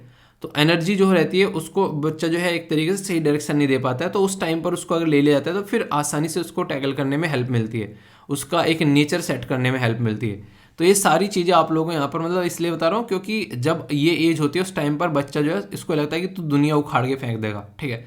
ऐसा नहीं जैसे इस सिस्टम में जाते ही नया नया कोई ऑफिसर आता है, मूवीज़ में आप लोगों ने देखा, ऐसा लगता है उखाड़ के फेंक देगा, सारा सिस्टम चेंज कर देगा। पर फिर आराम आराम से उसमें घुलने लगता है, फिर पता लगने लगता है अच्छा ये ऐसा है, ये ऐसा है, तो फिर वो टिकने लगता है आराम आराम से। तो सारी सिचुएशन आप लोगों को देखने को मिलती है, तो ये रियलिटी है आप लोगों के सामने, ठीक है। तो ये क्वेश्चन भी यहाँ पर बनते हैं। तो ये क्या करता है, ये स्पीड को स्लो करता है ताकि जो रिएक्शन है उसको सही तरीके से यूज़ किया सके, यानी कि जो एनर्जी है उसको ढंग से इस्तेमाल किया सके। आपको भी अपने ऊपर कोई ऐसा होना चाहिए कि जिस चीज़ कुछ चीज़ों पर स्लो डाउन रखो आप लोग, ताकि इस चीज़ों को सोच समझ सको और फिर अपनी एनर्जी को सही तरीके से इस्तेमाल कर सको। सामने वाले ने गुस्सा दिला दिया, तुरंत भाई साहब बॉयल करने लगे, उबलने लगा पानी 100 डिग्री सेंटीग्रेड पर, बस भाप बनने वाला है, ऐसा नहीं होना चाहिए। आप लोगों को पता होना चाहिए किस चीज़ पर आप लोग गुस्सा आना है और किस चीज़ पर नहीं आना है, और गुस्सा आना है तो उसको कंट्रोल कैसे करना है। बिल्कुल ऐसे टाइम वेस्ट हो रहा है तो उसको कैसे सही डायरेक्शन आप लोगों को देनी है। तो ये सारी चीज़ जब आप लोग जानोगे तो तब आप लोग चीज़ों को अच्छे से लेकर चल पाओगे। ओके, क्वेश्चन है, इसका आंसर मैं आप लोगों को नहीं दूंगा, ये बिल्कुल ऐसे ऐसे अभी बोलता है, जैसे कैगा हो गया, नेरोरा हो गया, इसी के साथ में यहाँ पर ये काकरापर हो गया, ठीक है, तारापुर हो गया। ये अलग अलग एरिया में ये पावर स्टेशन है, तमिलनाडु, उत्तर प्रदेश, गुजरात या फिर महाराष्ट्र। सही पेयर आप लोगों को बताना है कहाँ पर है। ओनली 1 पेयर सही है, ओनली 2 सही है, ओनली 3 पेयर सही है, या ऑल ऑफ द अबव सही है। तो सही क्या है ये आप लोग बताइए, देखता हूँ कौन सही आंसर देता है। क्वेश्चन यहाँ से ऑलरेडी आंसर राइटिंग का 2013 में पूछा गया, 2017 में पूछा गया, 2018 में पूछा गया। तो देख सकते हैं कि यूपीएससी जो है इसको कितने सीरियसली लेता है इस पर्टिकुलर एरिया को। यहाँ पर देख सकते हैं बोला जा रहा है कि विद ग्रोइंग, देखिए स्कार्सिटी ऑफ फ्यूल, जो फॉसिल फ्यूल होता है यानी कि कोयले की या फिर डीजल पेट्रोल की, तो स्कार्सिटी मतलब कमी देखने को मिलती है। तो एटॉमिक एनर्जी जो है वो ज़्यादा इंपॉर्टेंस उसको मिल रही है, उसको सिग्निफिकेंस दिया जा रहा है। तो डिस्कस करना है कि अवेलेबल जो भी रॉ मटेरियल है required to the generation of atomic energy in the India and world. इसमें आप लोगों को देखने को मिलेगा जो सेंट्रल एशियन कंट्री है ना, वो काफ़ी अच्छे लेवल पर यहाँ पर इस तरीके के फ्यूल वगैरह आप लोगों को देखने को मिलते हैं। और चाइना का बॉर्डर डायरेक्टली टच करता है तो आसानी रहती है। हम लोग को दिक्कत ये रहती है, हम लोग थोड़ा सा घूम के जाना पड़ता है, इसलिए पाकिस्तान या फिर अफगानिस्तान के साथ में रिलेशन अच्छे रखना जरूरी है। सॉरी, पाकिस्तान के साथ में तो नहीं, ईरान के साथ में। तो ईरान अगर गुस्सा होता है तो ये हमारे लिए थोड़ा खतरनाक हो जाता है, तो इसीलिए इसके ऊपर काम करने की बात की जा रही है, ठीक है। तो ये एक काफ़ी इंपॉर्टेंट क्वेश्चन बना। 2000 कब में बना ये, 2013 में। इसी के साथ में 2017 में आप लोगों को देखने को मिल रहा है, बोला जा रहा है कि give an account of the growth and development of nuclear science and technology in India, ठीक है। तो न्यूक्लियर के ऊपर फिर से क्वेश्चन पूछ गया, तो इसके एडवांटेज क्या है, ठीक है। तो ये इसके ऊपर क्वेश्चन बन गया। इसी के साथ में 18 में फिर से बन गया, यहाँ पर बोला गया है with the growing energy need should India keep on expanding its nuclear energy programmes. Discuss करना फैक्ट्स एंड फियर जो भी यहाँ पर है इससे रिलेटेड, क्योंकि आप लोगों ने देखा होगा जापान के अंदर में यहाँ पर देख तरीके से जब उस टाइम पर सुनामी वगैरह आई तो फट गया था पूरा, ठीक है। फुकुशिमा जो पर्टिकुलर जो कंडीशन देखने को मिली थी, ठीक है। तो ये इसी तरीके से अभी यूक्रेन के अंदर आप लोगों ने देखा था, फुकुशिमा के नाम से आज भी जापान के लोग कांपते हैं, इतनी बुरी कंडीशन वहाँ पर क्रिएट हो गई थी, ठीक है। सेम कंडीशन आप लोगों को हमारी कंट्री में अगर देखें, जैसे ना भोपाल गैस त्रासदी हुई थी वो, तो बहुत ही बुरी सिचुएशन बन गई थी। तो हर सिक्के के दो पहलू हैं आप लोगों को। तो यूपीएससी आप लोगों से दोनों पहलू जानने की कोशिश करता है कि इसके फायदे बता दो, इसके नुकसान भी बता दो। अगर दोनों चीज़ें आप लोग पैरेलल में लेकर चलोगे, इसलिए कहते हैं टॉपिक को ऐसे तैयार करो कि आप लोग अच्छे से समझ पाओ। तो यहाँ पर क्वेश्चन प्रैक्टिस हो गया, बैकग्राउंड इन्फॉर्मेशन होगी, तो इस तरीके से चीज़ों को आप लोगों को तैयार करके चलना है, ठीक है। तो फायदे भी देखने हैं, नुकसान भी देखने हैं, उसके चलते आप लोगों को पता होना चाहिए। उस टाइम पर आप लोग फिर प्रीलिम्स, मेंस, इंटरव्यू, चाहे कैसे भी आप लोगों से क्वेश्चन पूछ लें, अब ये टॉपिक ऐसे तैयार कर लिया आप लोगों ने, तो ये होता है सही तरीका। अब इस पर प्रैक्टिस कर लेना लिखकर, बस हो गई तेरी बल्ले बल्ले, ठीक है। प्रैक्टिस करने के लिए कहाँ जाना है, वीर तालियान ऑफिशियल के नाम से, जहाँ पर आप लोग जाकर प्रैक्टिस करते हैं। बहुत सारे बच्चे अपने आंसर पोस्ट कर रहे हैं, एक दूसरे का आंसर भी आप लोग देखा करो, काफ़ी कुछ नया आप लोगों को जानने को मिलेगा, ठीक है। तो ये सब ने अपने आंसर पोस्ट कर रखे हैं, एटलीस्ट 2 आंसर जो हैं वो आप लोग रिव्यू कर लिया करो। SLEpedia है, यहाँ पर आप लोगों को नोट्स मिल जाते हैं, देख सकते हैं आप लोग यहाँ पर। ये काफ़ी ज़्यादा फायदा आप लोगों को पहुँचाएंगे। हिंदी और इंग्लिश में नोट्स हैं यहाँ पर, और भी कई सारी चीज़ें हैं। डेली आर्टिकल पोस्ट किया जाता है जो कि आप लोग यूज़ कर सकते हो अपनी स्टडी के लिए। तो एक अच्छा ग्रुप है, एक चलती फिरती विकीपीडिया है आप लोगों के लिए, जो कि आप लोग इस्तेमाल कर सकते हैं, ठीक है। और बाकी ये तो एवरग्रीन ही है, जहाँ पर आप लोगों को PDF वगैरह मिलती है। तो तीनों ग्रुप ज्वाइन कर लीजिए, फ्री ऑफ कॉस्ट है, अच्छे से आप लोगों को फायदा पहुँचेगा। ये जो आर्टिकल है ये डिफेंस के साथ में आप लोग कनेक्ट करके चल सकते हैं यहाँ पर, और डिजास्टर मैनेजमेंट के साथ में भी। और ये प्रेस इन्फॉर्मेशन ब्यूरो के द्वारा कवर किया गया, यानी कि PIB के द्वारा। और यहाँ पर जब ये सोर्स लिखा रहता है ना, PIB के द्वारा कवर किया गया, इसका कोई मतलब होता नहीं है अगर ढंग से देखा जाए तो। रीज़न क्या है, क्योंकि सेम आर्टिकल आप लोगों को देखने को मिलेगा हिंदू के अंदर भी कवर किया गया, क्योंकि जो न्यूज़ है ऐसा तो नहीं कि हिंदू छोड़ देगा उसको या फिर इंडियन एक्सप्रेस छोड़ देगा। तो जो आप लोग कई बार सोर्स पूछते हो ना, तो उसका कोई मतलब होता नहीं है। अगर सर्च करोगे सेम न्यूज़ लेकर हिंदू, सेम न्यूज़ लेकर इंडियन एक्सप्रेस, हर जगह वो न्यूज़ मिल जाएगी। कुछ आर्टिकल ऐसे होते हैं जो नहीं मिलते हैं, इसीलिए डिस्कशन इस तरीके से तैयार किया गया आप लोगों के लिए, ताकि स्पेसिफिक आप लोगों के लिए यहाँ पर आर्टिकल बनाए जा सकें। ठीक है, तो यहाँ पर ये है किसके बारे में बात की जा रही है, एक पूछ लेंगे HADR, तो ये है क्या बेसिकली। पहले तो इसकी फुल फॉर्म पता होना चाहिए, और जैसे ही फुल फॉर्म पता चलेगी आप लोगों को पता चल जाएगा कि किस पर्टिकुलर पर्पज के लिए है ये। तो GS पेपर 3 के अंदर में टॉपिक है डिजास्टर मैनेजमेंट, तो ये उसी के रिलेटेड है। यहाँ पर ये है basically humanitarian assistance and disaster relief exercise समन्वय 2022। तो डायरेक्ट क्वेश्चन बनेगा कि कहाँ पर आप लोगों को ये एक्सरसाइज देखने को मिले। ठीक है, तो डिजास्टर मैनेजमेंट काफ़ी इंपॉर्टेंट और इंटरेस्टिंग टॉपिक भी है आप लोगों का, कि कहीं पर बाढ़ आ गया, कहीं पर सुनामी आ गई। ठीक है, तो बहुत सारी ऐसी कंडीशन देखने को मिलती हैं, तो कैसे उसको मैनेज करना है। तो ये जो एक्सरसाइज है अभी आप लोगों को कहाँ पर देखने को मिल रही है, ये गोवा के अंदर आप लोगों को यहाँ पर नजर आएगी। तो इसके चलते यहाँ पर क्वेश्चन पूछा सकता है, एनुअल ज्वाइंट एक्सरसाइज है, तो यहाँ पर इसमें अलग अलग रिप्रेजेंटेटिव हैं इंडिया और एशिया के अंदर से, तो ये मिलकर काम करते हैं कि कल को चलकर अगर किसी भी तरीके का डिजास्टर आता है, जैसे कि अभी कोविड-19, ये भी एक तरीके का डिजास्टर ही था, किसी ने एक्सपेक्ट नहीं किया था कि ऐसा कुछ देखने को मिलता है। तो ऐसे डिजास्टर को मैनेज करने का तरीका है यहाँ पर। तो HADR जो है यहाँ पर, ये कहीं ना कहीं एक तरीके से आप लोग बोल सकते हैं कि इस फील्ड में ये एक यहाँ पर टेबल टॉप एक्सरसाइज है, जहाँ पर हम लोग नॉलेज, एक्सपीरियंस या बेस्ट प्रैक्टिस क्या है उनको देखते हैं। आप लोगों ने अक्सर एक चीज़ देखी होगी, जो यहाँ पर कोई भी अगर बड़ी बड़ी कंपनी होती है ना, वो क्या करती है, अपने एम्प्लॉय को इस तरीके से रखती है, उनके अंदर माहौल बनाकर, ताकि एक दूसरे से वो सीख सकें। जैसे कि मान लीजिए एक पर्टिकुलर पर्सन है, उसको वीडियो एडिटिंग काफ़ी अच्छी आती है, एक पर्टिकुलर पर्सन ऐसा है जो कि PPT पर अच्छे से काम करता है, कोई जो है थंबनेल काफ़ी अच्छे से बनाता है। तो यहाँ पर सबको एक दूसरे के साथ में मिलकर इस तरीके से रखा जाए, ताकि एक दूसरे से चीज़ें सीखते रहें, यानी कि उनके अंदर में एक्सपीरियंस और नॉलेज जो है वो बढ़ता रहे। तो इनडायरेक्ट वे में कंपनी की प्रोडक्टिविटी बढ़ती हुई आप लोगों को नजर आएगी। तो ये सिस्टम आप लोगों को यहाँ पर देखने को मिलता है, तो काफ़ी इंपॉर्टेंट है यहाँ पर। तो प्रमोट करने की बात की जा रही है यहाँ पर बेसिकली सिनर्जिक अप्रोच, ताकि हैदर जो है वेरियस नेशनल और रीजनल लेवल पर सबको साथ में लेकर चला जाता है, जैसे सिविल एडमिनिस्ट्रेशन हो गया, NDMA हो गया, आर्म फोर्स हो गया। ठीक है, तो ये सारी चीज़ें यहाँ पर एक साथ में मिलकर जब आती हैं, तो कल को कोई भी दिक्कत होती है तो ये सोल्यूशन निकाल पाते हैं। तो इसके बारे में बात की जा रही है। तो यहाँ पर अच्छे से कम्युनिकेशन होगा, पता चला कहीं पर एक तरीके से ना बाढ़ आने वाली है, और वहाँ पर बहुत सारी फैसिलिटीज़ की रिक्वायरमेंट है, ताकि वहाँ पर लोगों को निकाला जा सके। वहाँ पर एक तरीके से ना पावर वावर है, उनको सही से ना बिजली वगैरह ऑफ कर दो, ताकि बाढ़ आए तो वहाँ पर करंट लग के लोगों की जान ना जाए। वहाँ पर जानवर वगैरह को भी निकाला जा सके, क्योंकि बाद में बहुत सारे जानवर मर जाते हैं, और उसकी वजह से वहाँ पर बीमारी, महामारी देखने को मिलती है। तो इसके चलते मिलकर ऑपरेट करना जरूरी है। आप लोग इसको ऐसे बोल सकते हैं, मान लीजिए पाकिस्तान के साथ में जैसे लड़ाई होती है कई बार, तो पाकिस्तान के साथ में जब लड़ाई होती है, तो ऊपर से तो यहाँ पर एक तरीके से एयरफोर्स काम करे, ग्राउंड से यहाँ पर आर्मी काम करे, और इधर से यहाँ पर नेवी काम करे। तीनों अगर सिंक्रोनस वे में जाएंगे तो पाकिस्तान की 1 मिनट के अंदर में जो है हेकड़ी निकल जाती है जरा सी देर में। ठीक है, तो वो बिल्कुल वही बात है। उन्हें देखा आप लोगों ने, जैसे कि रामायण में आप लोगों ने देखा होगा, बाली जो है वो बेसिकली जाता है वहाँ पर एक तरीके से ना, कि इंडिया जो है वो आप लोग बोल सकते हैं बाली है, और सुग्रीव जो है पाकिस्तान है, तो बार बार उकसाता है आ मुझे मार। ठीक है, तो फिर आता है, तो फिर उसको लगता है कोई बैकग्राउंड से आगे तेरी कोई सपोर्ट करेगा, वो करता नहीं, वो पिट के चला जाता है बार बार। देखा तो वो कंडीशन है। तो ये सारी चीज़ें आप लोगों को देखने को मिलती है।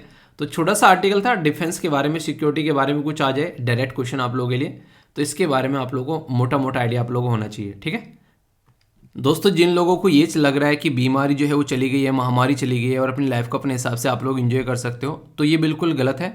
इन चीज़ों के बारे में थोड़ा सा आप लोगों को ध्यान रखना पड़ेगा, क्योंकि ये ऐसी चीज़ें हैं जो जल्दी से ख़त्म नहीं होने वाली हैं। तो आप लोग सेहत का ध्यान रखो, मास्क वगैरह अपना यूज़ करते रहो, ताकि कल को अगर चल के कोई प्रॉब्लम आए तो दिक्कतें देखने को न मिले। क्यों ऐसा बोल रहा हूँ, अभी यहाँ पर आप लोगों को पता होगा चाइना के अंदर में लॉकडाउन लगाया जा रहा है फिर से कोविड-19 को लेकर। अभी सिचुएशन जो है वो ठीक नहीं हुई है। ठीक है, तो इसीलिए कहते हैं कि लापरवाही नहीं बरतनी चाहिए। वर्ल्ड हेल्थ ऑर्गेनाइजेशन के द्वारा बोला गया है कि आने वाले टाइम में और भी ऐसी कंडीशन देखने को मिल सकती हैं जैसा अभी कोविड-19 देखने को मिला। यानी कि WHO ने साफ साफ बोल दिया है कि यहाँ पर आइडेंटिफाई भी किया जा रहा है उनको कि ऐसी ऐसी चीज़ें, ऐसे ऐसे पैथोजन देखने को मिल सकते हैं, नियर फ्यूचर में भी आप लोगों को आउटब्रेक या फिर पेंडेमिक जैसी सिचुएशन देखने को मिल सकती है। यानी कि रोगाणुजनक एक तरीके से ऐसी पहचान की जा रही है कि भविष्य में भी ऐसी महामारी आप लोगों के सामने निकल कर आ सकती है।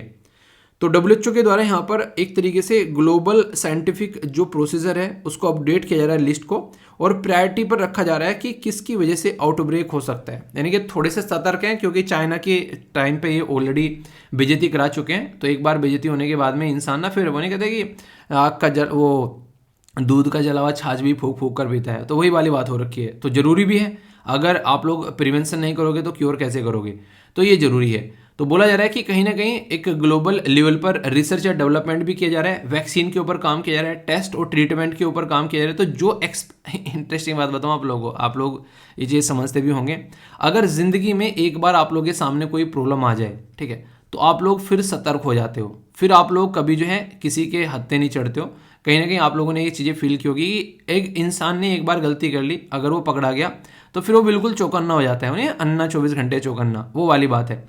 तो अभी सेम कंडीशन यहाँ पर है कि कोविड-19 ने ऐसे ऐसे एक्सपीरियंस दे दिए हैं कि कल को चलकर अब कोविड-19 की जगह कोई और बीमारी आती है तो ऑलरेडी इतने ज़्यादा सतर्क हैं कि दवाई कैसे बनानी है फटाफट उसके ऊपर एक एक्सपीरियंस हो चुका है। और भी बहुत सारी चीज़ें आप लोगों को यहाँ पर देखने को मिल रही है, कैसे ऑक्सीजन सिलेंडर सप्लाई करना है, कैसे मास्क सप्लाई करनी है, सबको दवाइयाँ कैसे प्रोवाइड करानी है, कैसे दवाइयाँ बनानी है, उसके अगर छोटे छोटे बच्चे दूसरे आ रहे हैं, ठीक है, कोरोना मोरोना टोरोना, तो उनको कैसे टैकल करना है। यानी कि एक तरीके से ना बहुत सारे एक्सपीरियंस यहाँ पर देके चला गया कोरोना।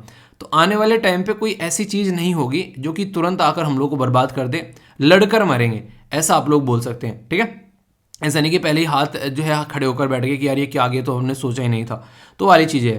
तो यहाँ पर साइंटिस्ट जो हैं वो इसको लेकर भी चल रहे हैं कि 25 वायरस जो फैमिली है, बैक्टीरिया जो है, उनको कंसिडर कर रहे हैं और डिजीज एक्स की कैटेगरी में इनको रखा जा रहा है, यानी कि कुछ ऐसा हो सकता है। तो अननोन पैथोजन है जो कि सीरियस इंटरनेशनल पेंडेमिक ला सकता है, तो उसको ध्यान रखा जा रहा है। और ये ऐसी लिस्ट जो है, ऐसा नहीं कि अभी पब्लिश हो गई है, अभी तो कोविड-19 तो 2020 में आप लोगों को देखने को मिला। साइंटिस्ट इतने चौकन्ने हैं कि 2017 में यहाँ पर इंक्लूडिंग कोविड-19, इबोला या फिर यहाँ पर मार्बर्ग वायरस, बहुत सारे लेसा फीवर, तो ये ऐसी चीज़ें हैं कि इनमें से कोई भी आकर कल को किसी भी तरीके की सिचुएशन जो है वो क्रिएट हो सकती है। तो इसे डिजीज एक्स की कैटेगरी में यहाँ पर रखा गया है। रीज़न क्या है, अभी नाम तो है नहीं, नाम आएगा तो फिर नामांकन करेंगे, जाएंगे फिर पूछेंगे नाम किस तरीके से इसका रखना है, कि बताओ भैया इसने ये काम कर दिया, इसका नाम क्या रखें। ये तो बड़ा हरामी बच्चा निकला, सोचा ही नहीं था, सोचे थे परिवार का नाम रोशन करेगा, इसने तो परिवार का नाम डुबा दिया। तो ये वाली कंडीशन है। और हेल्थ जो है आज के डेट में, इसलिए हम लोग ग्लोबल हेल्थ के बारे में बात कर रहे हैं। हम लोग ये बोल रहे हैं कि इंसानों की तो हेल्थ सही रहना सही है, हमारे आसपास में जो जानवर है, जीव जंतु हैं, उनकी भी हेल्थ रहना सही है, क्योंकि अगर उनको साथ में लेके नहीं चलेंगे तो फिर जूनोटिक बीमारी देखने को मिलेगी। मतलब वो बीमारी जो जानवरों से इंसानों में फैलती है, जैसे कि बहुत सारी बीमारी अभी आप लोगों ने देखी कि जो जानवरों से इंसान में फैल रही थी, इसलिए ना मार देते हैं पशु पक्षियों को, मुर्गी दुनिया भर की निपटा देते हैं। जैसे यहाँ पर एक तरीके से आप लोगों ने देखा होगा कि बीमारी आती है, ठीक है, बर्ड फ्लू वगैरह। तो ये सारी सिचुएशन आप लोगों के सामने है, तो इसको समझिएगा, तो ये आगे भी देखने को मिल सकता है। और हेल्थ जो है वो याद रखिएगा स्टेट लिस्ट में आता है। अगर हेल्थ के बारे में बात करें, जैसे कि यूनियन, स्टेट और कॉन्करेंट लिस्ट की बात करूँ तो मैं, ठीक है, बेसिक इन्फॉर्मेशन है, कोई कन्फ्यूजन आप लोगों को नहीं होना चाहिए। क्वेश्चन देखिए बन जाते हैं तो पता होना चाहिए। बहुत ही इंपॉर्टेंट टॉपिक है और अवार्ड के बारे में आप लोगों से अक्सर क्वेश्चन पूछ ले आते हैं। और यहाँ पर बात की जा रही है गांधी मंडेला अवार्ड के बारे में। तो 2022 में अवार्ड जो है रिसेंटली अभी कंफर्म किया गया 14th जो दलाई लामा जी को, ठीक है। तो ये याद रखिएगा, क्वेश्चन आप लोगों से पूछा सकता है। अवार्ड जो यहाँ पर अवार्ड है, यानी कि जो पुरस्कार है गांधी मंडेला फाउंडेशन, ठीक है। तो इसके द्वारा यहाँ पर महात्मा गांधी जी और नेल्सन मंडेला जी की आइडियोलॉजी को फॉलो करते हुए शांति लाने की कोशिश करता है, सोसाइटी में वेलफेयर लाता है, कल्चर के ऊपर काम करता है, इन्वायरमेंट, एजुकेशन, हेल्थ, स्पोर्ट या कोई इनोवेशन करता है जिससे समाज में एक पॉजिटिव वाइब्स या पॉजिटिव इम्पैक्ट पड़ता है। तो उसके बारे में यहाँ पर बात की जा रही है। गवर्नमेंट ऑफ इंडिया के द्वारा जो ट्रस्ट गांधी मंडेला फाउंडेशन जो है नॉन प्रॉफिट ऑर्गेनाइजेशन है यहाँ पर ये, जिसके तहत यहाँ पर ये अवार्ड दिया जाता है। फाउंडेशन जो है ये award 150वीं birth anniversary Mahatma Gandhi ji की, तो उसमें यहाँ पर इसको इंस्टीट्यूट किया गया। तो कहीं ना कहीं आप लोग देखते हैं, देखिए महात्मा गांधी जी को जब आप लोग बोलेंगे ना, कई सारे लोग जो हैं महात्मा गांधी जी के बारे में जब बात करते हैं तो उनको शॉर्ट इन्फॉर्मेशन रहती है। मैं आप लोगों को गारंटी दे रहा हूँ, अगर आप लोग सीरियस एस्पेरेंट हैं यूपीएससी के और आप लोगों ने महात्मा गांधी जी के बारे में पढ़ा होगा, तो आप लोग कभी भी यहाँ पर एक तरीके से ना आप लोग सोच के देखा करो, कोई भी लीडर होते हैं ना, जैसे महात्मा गांधी जी हो गया, सरदार वल्लभ भाई पटेल जी हो गया, भगत सिंह जी हो गए, सुभाष चंद्र बोस जी हो गए, भीमराव अम्बेडकर जी हो गए, ये ऐसे लीडर हैं यार, आप लोग इनके ऊपर क्वेश्चन मार्क नहीं लगा सकते। रीज़न क्या है, रीज़न ये है कि इनकी वजह से हमारा अस्तित्व है। 200 साल का जो एक पैटर्न चला हुआ था वो इन्होंने उखाड़ के फेंका है। तो जब भी आप लोग इनके बारे में एक बार पढ़ लोगे, जब आप लोग इनको समझ लोगे, तब आप लोग इनके बारे में गलत बातें सोचना बंद कर दोगे। और बिना इनको पढ़े हुए, इन जो लीडर्स है, बिना इनके बारे में समझे हुए आप लोग अपना एग्जाम क्लियर कर ही नहीं सकते। मैं लिख के दे रहा हूँ, गारंटी, मैं गारंटी बोल सकता हूँ आप लोगों को। इन लीडर्स को अगर आप लोग कुछ भी नेगेटिव बोलोगे और इनके बारे में अगर आप लोग पॉजिटिव अपना थॉट लेकर नहीं चलोगे, कभी एग्जाम क्लियर नहीं कर पाओगे आप लोग। ये इस तरीके से हैं। इनको यार दुनिया सुन रही है, इनके बारे में दुनिया पढ़ रही है, इनके बारे में दुनिया इनको फॉलो कर कर अपने देश को आज़ाद करा रही है। तो ये आप लोग समझ सकते हैं। तो इंपॉर्टेंट पर्सनैलिटी को कभी भी आप लोगों को इस तरीके से ट्रीटमेंट नहीं देना है, ना एग्जाम के अंदर, ना इंटरव्यू के अंदर में, वरना अपने पैरों पर आप लोग खुद ही कुल्हाड़ी मार के बैठोगे। तो ये बात हमेशा ध्यान रखिएगा, ठीक है। तो ये कुछ ऐसी बेसिक चीज़ें होती हैं जो मान लेनी चाहिए कि हाँ ये चीज़ें हैं। आप लोग जैसे नहीं कि हमारे मम्मी पापा हैं, आप लोग ज़िंदगी में अगर देखो तो मम्मी पापा आप लोग चेंज थोड़ी ना कर लोगे कि नहीं यार हमारे मम्मी पापा ये नहीं कोई और बन जाए।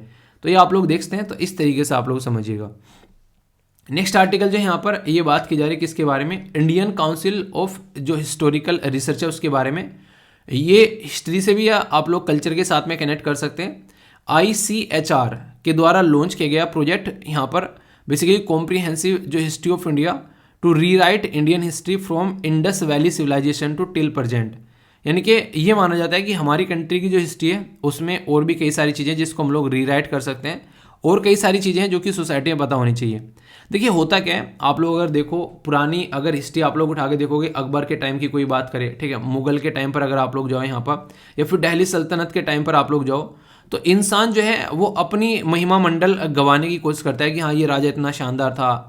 जो भी वहाँ पर उस टाइम पर कोई लिखने वाला होगा वो राजा के पुलिंदे बांधा करता था, भले ही वो कितना ही, वो नहीं कहते कि एक बेकार रद्दी राजा हो, वो कैसा भी राजा क्यों ना हो, पर उसकी बड़ाई करना जरूरी है। पता चला गर्दन कलम कर दे, क्यों? क्योंकि वही जुडिशरी था, वही एग्जीक्यूटिव था, और वही भाई साहब महामहिम बोल सकते हो आप लोग महामहिम तमराज किल्विस।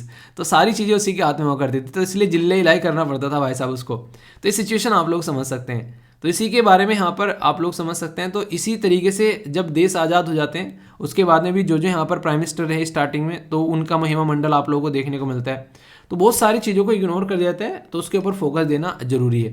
तो जैसे सरदार वल्लभ भाई पटेल जी का क्या कंट्रीब्यूशन है, अम्बेडकर जी का क्या कंट्रीब्यूशन है, महात्मा गांधी जी का क्या कंट्रीब्यूशन है, तो उनको भी ढंग से बताया जाए, वो बहुत सारी चीज़ें हैं। तो इंडस वैली सिविलाइजेशन से फिर से रीराइट करने की बात की जा रही है। तो इंडियन काउंसिल ऑफ हिस्टोरिकल जो रिसर्च है वो एक ऑटोनमस यहाँ पर ऑर्गेनाइजेशन है, मिनिस्ट्री ऑफ एजुकेशन के अंदर आती है, याद रखिएगा, ना कि मिनिस्ट्री ऑफ कल्चर के, क्योंकि सबसे पहला ऑप्शन आप लोगों को कल्चर ही लिखा मिलेगा, ठीक है, जब ऑप्शन आएंगे क्वेश्चन बनेगा तो।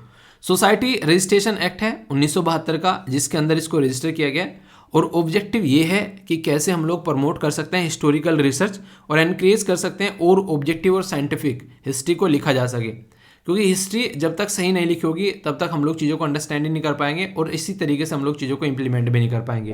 तो अच्छी हिस्ट्री जो है वो कहीं ना कहीं एक अच्छी नॉलेज देती है, और हिस्ट्री जो है हमारे सीखने के लिए होती है। अक्सर लोग जो है हिस्ट्री को गलत तरीके से लेके चलते हैं, कितने फैक्ट्स और फिगर हैं वो वाली चीज़ें। हिस्ट्री को अगर ढंग से देखोगे ना, हिस्ट्री आप लोगों का कैरेक्टर निर्माण करने का काम करती है, ठीक है, कि किस तरीके से पास्ट में क्या क्या चीज़ें हुई हैं और उनसे क्या क्या एक्सपीरियंस लेकर आप लोग आगे बढ़ सकते हैं, वो आप लोगों को हिस्ट्री सिखाएगी। तो हिस्ट्री को ढंग से लेकर आप लोगों को चलना है हमेशा, ओके। सुप्रीम कोर्ट ने सेंट्रल गवर्नमेंट का गला पकड़ लिया एक पर्टिकुलर मुद्दे के ऊपर, और ये काफ़ी बड़ा मुद्दा बन गया। सुप्रीम कोर्ट ने सेंटर से पूछा यहाँ पर कि इतनी जल्दी क्या हो गई कि अरुण जो गोयल हैं उनको इलेक्शन कमिश्नर अपॉइंट कर दिया रातों ही रात। अरुण गोयल जो हैं वो रिटायर होते हैं, वॉलेंट्री रिटायरमेंट लेते हैं अपना एक जो पर्टिकुलर सेक्रेटरी की पोस्ट से, और तुरंत जो है यहाँ पर इनको इलेक्शन कमिश्नर अपॉइंट कर दिया जाता है। तो अगर ऐसे इलेक्शन कमिश्नर अपॉइंट किए जाएंगे तो कैसे चलेगा? उन्हें कहते हैं ऐसा कैसे चलेगा भैया, गुजरात के इलेक्शन अभी आप लोगों को पता है 5 तारीख तक इलेक्शन जो है वो कंप्लीट होते हुए यहाँ पर नजर आएंगे। तो यहाँ पर ऐसे इलेक्शन कमिश्नर को अपॉइंट करने का मतलब फिर ये हो गया कि वो जो है इंडिपेंडेंट तरीके से काम नहीं कर पाएगा, और इलेक्शन कमिश्नर एक ऐसी बॉडी है जिसका इंडिपेंडेंट रहना काफ़ी ज़्यादा जरूरी है। तो ये काफ़ी बड़ी प्रॉब्लम देश के अंदर देखने को मिलती है, जिसके बारे में कई बार बातें भी की जाती है। तो ये बेसिक इन्फॉर्मेशन है जो कि आप लोग याद रखिएगा, कल को क्वेश्चन बने तो कन्फ्यूजन नहीं होना चाहिए।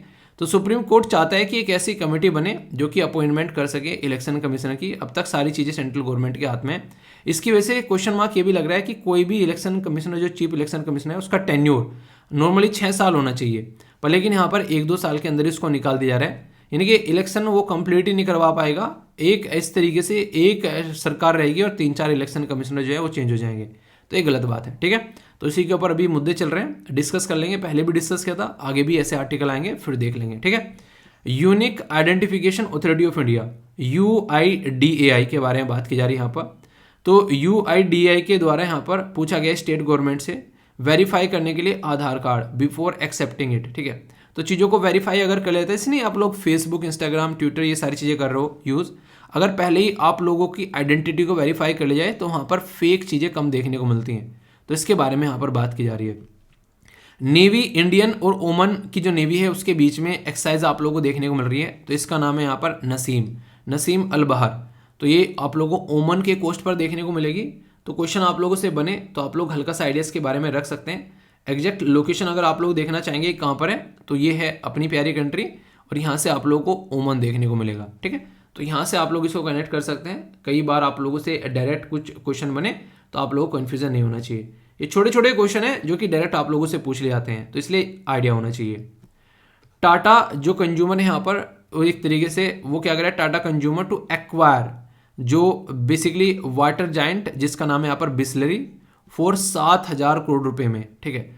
तो ये है बेसिकली रमेश चौहान से। तो ये काफ़ी बड़ी बात है। देखिए आज की डेट में ना बहुत सारी, अभी कैंपा कोला के बारे में न्यूज़ पढ़ रहा था, मार्केट में कोका कोला और पेप्सी आप लोगों को देखने को मिलती है। तो कोका कोला और पेप्सी को टक्कर देने के लिए यहाँ पर कैंपा कोला हुआ करती थी पहले, पर लेकिन जब से कोका कोला और पेप्सी वगैरह आई मार्केट में तो कैंपा कोला जो है उसकी कहानी खत्म हो गई। तो रिलायंस जो है वो उसमें घुस रहा है, यहाँ पर कैंपा कोला को एक्वायर किया उसने, ताकि एक बेवरेज सामने आ सके अपने देश का। इससे देखिए क्या होगा, एक अच्छा कंपटीशन देखने को मिलेगा और हमारे देश का प्रोडक्ट रहेगा तो अच्छा भी रहेगा, ठीक है।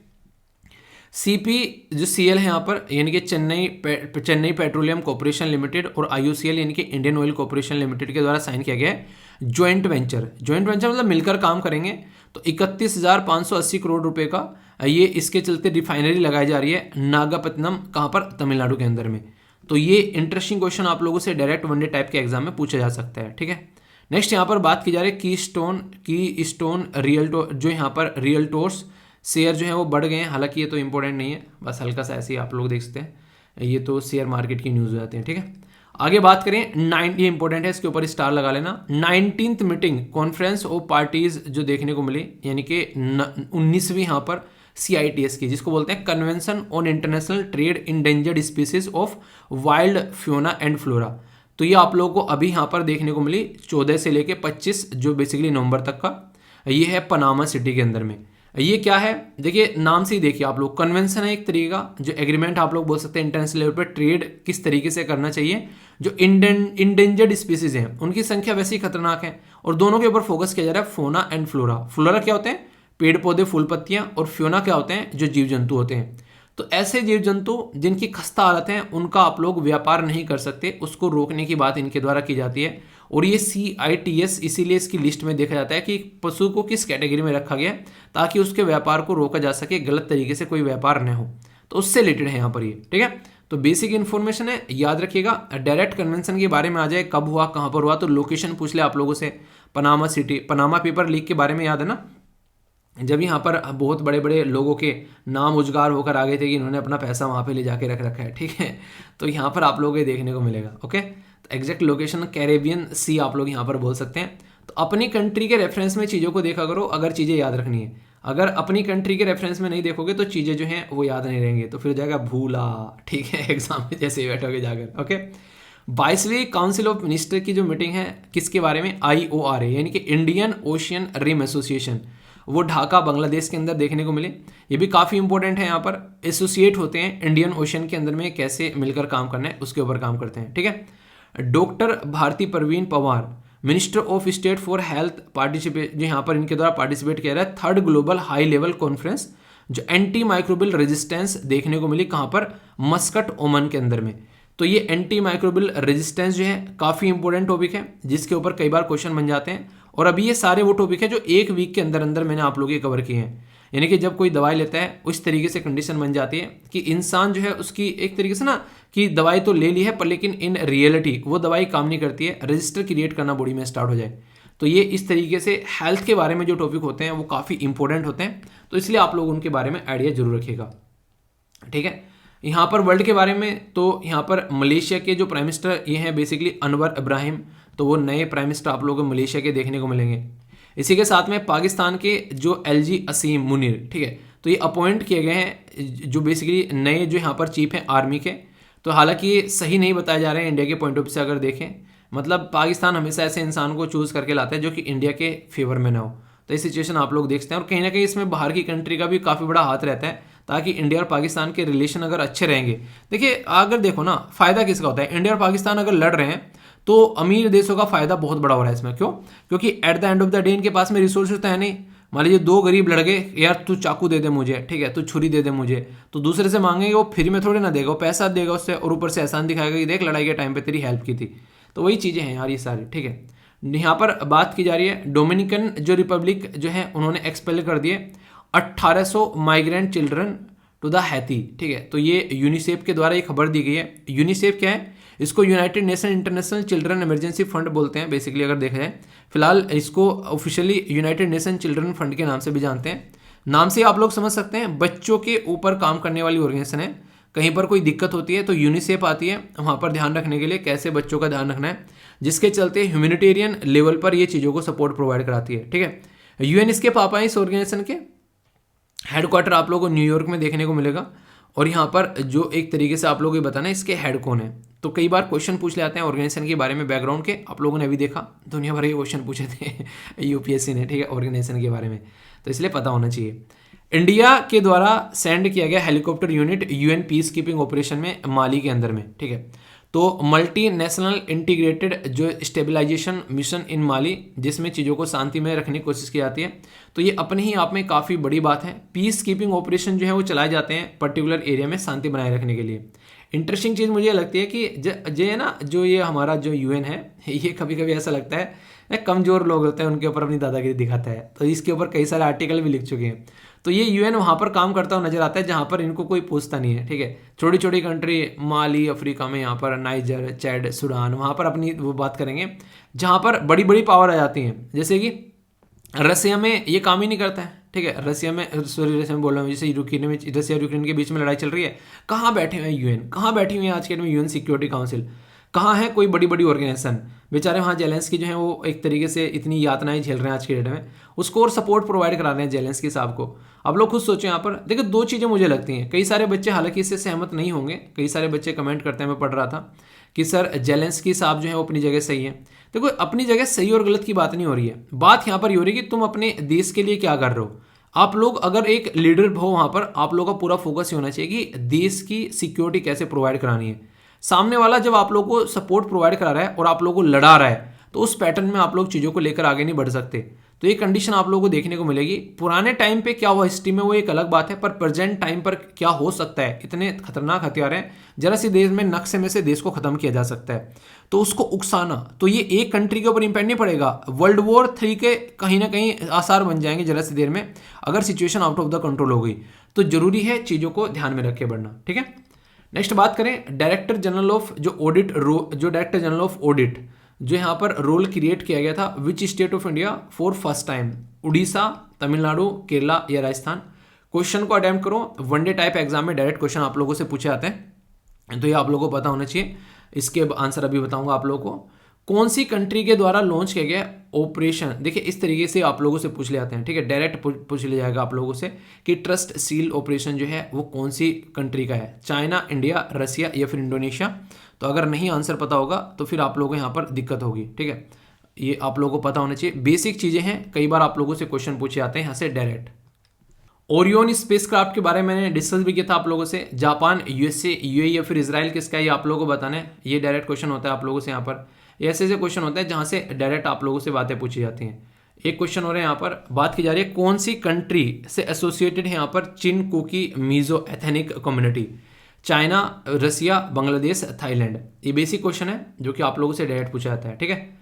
बाकी सीसेट का क्वेश्चन है, ये आप लोगों को यहाँ पर ये बेसिकली एक बड़ा ही आसान सा भी क्वेश्चन आप लोग बोल सकते हैं। वीडियो को पॉज कर इसको अटेम्प्ट करो, फिर आंसर बताऊंगा, ठीक है। बाकी तब तक हम लोग बात कर लेते हैं रिवर के बारे में। कुछ रिवर ऐसी होती हैं जो आप लोगों को कई बार न्यूज़ में देखने को मिलती हैं, तो मैच करने के लिए रिवर आ जाती है। तो यहाँ पर हम लोग बात कर रहे हैं बेसिकली मोसेल रिवर के बारे में।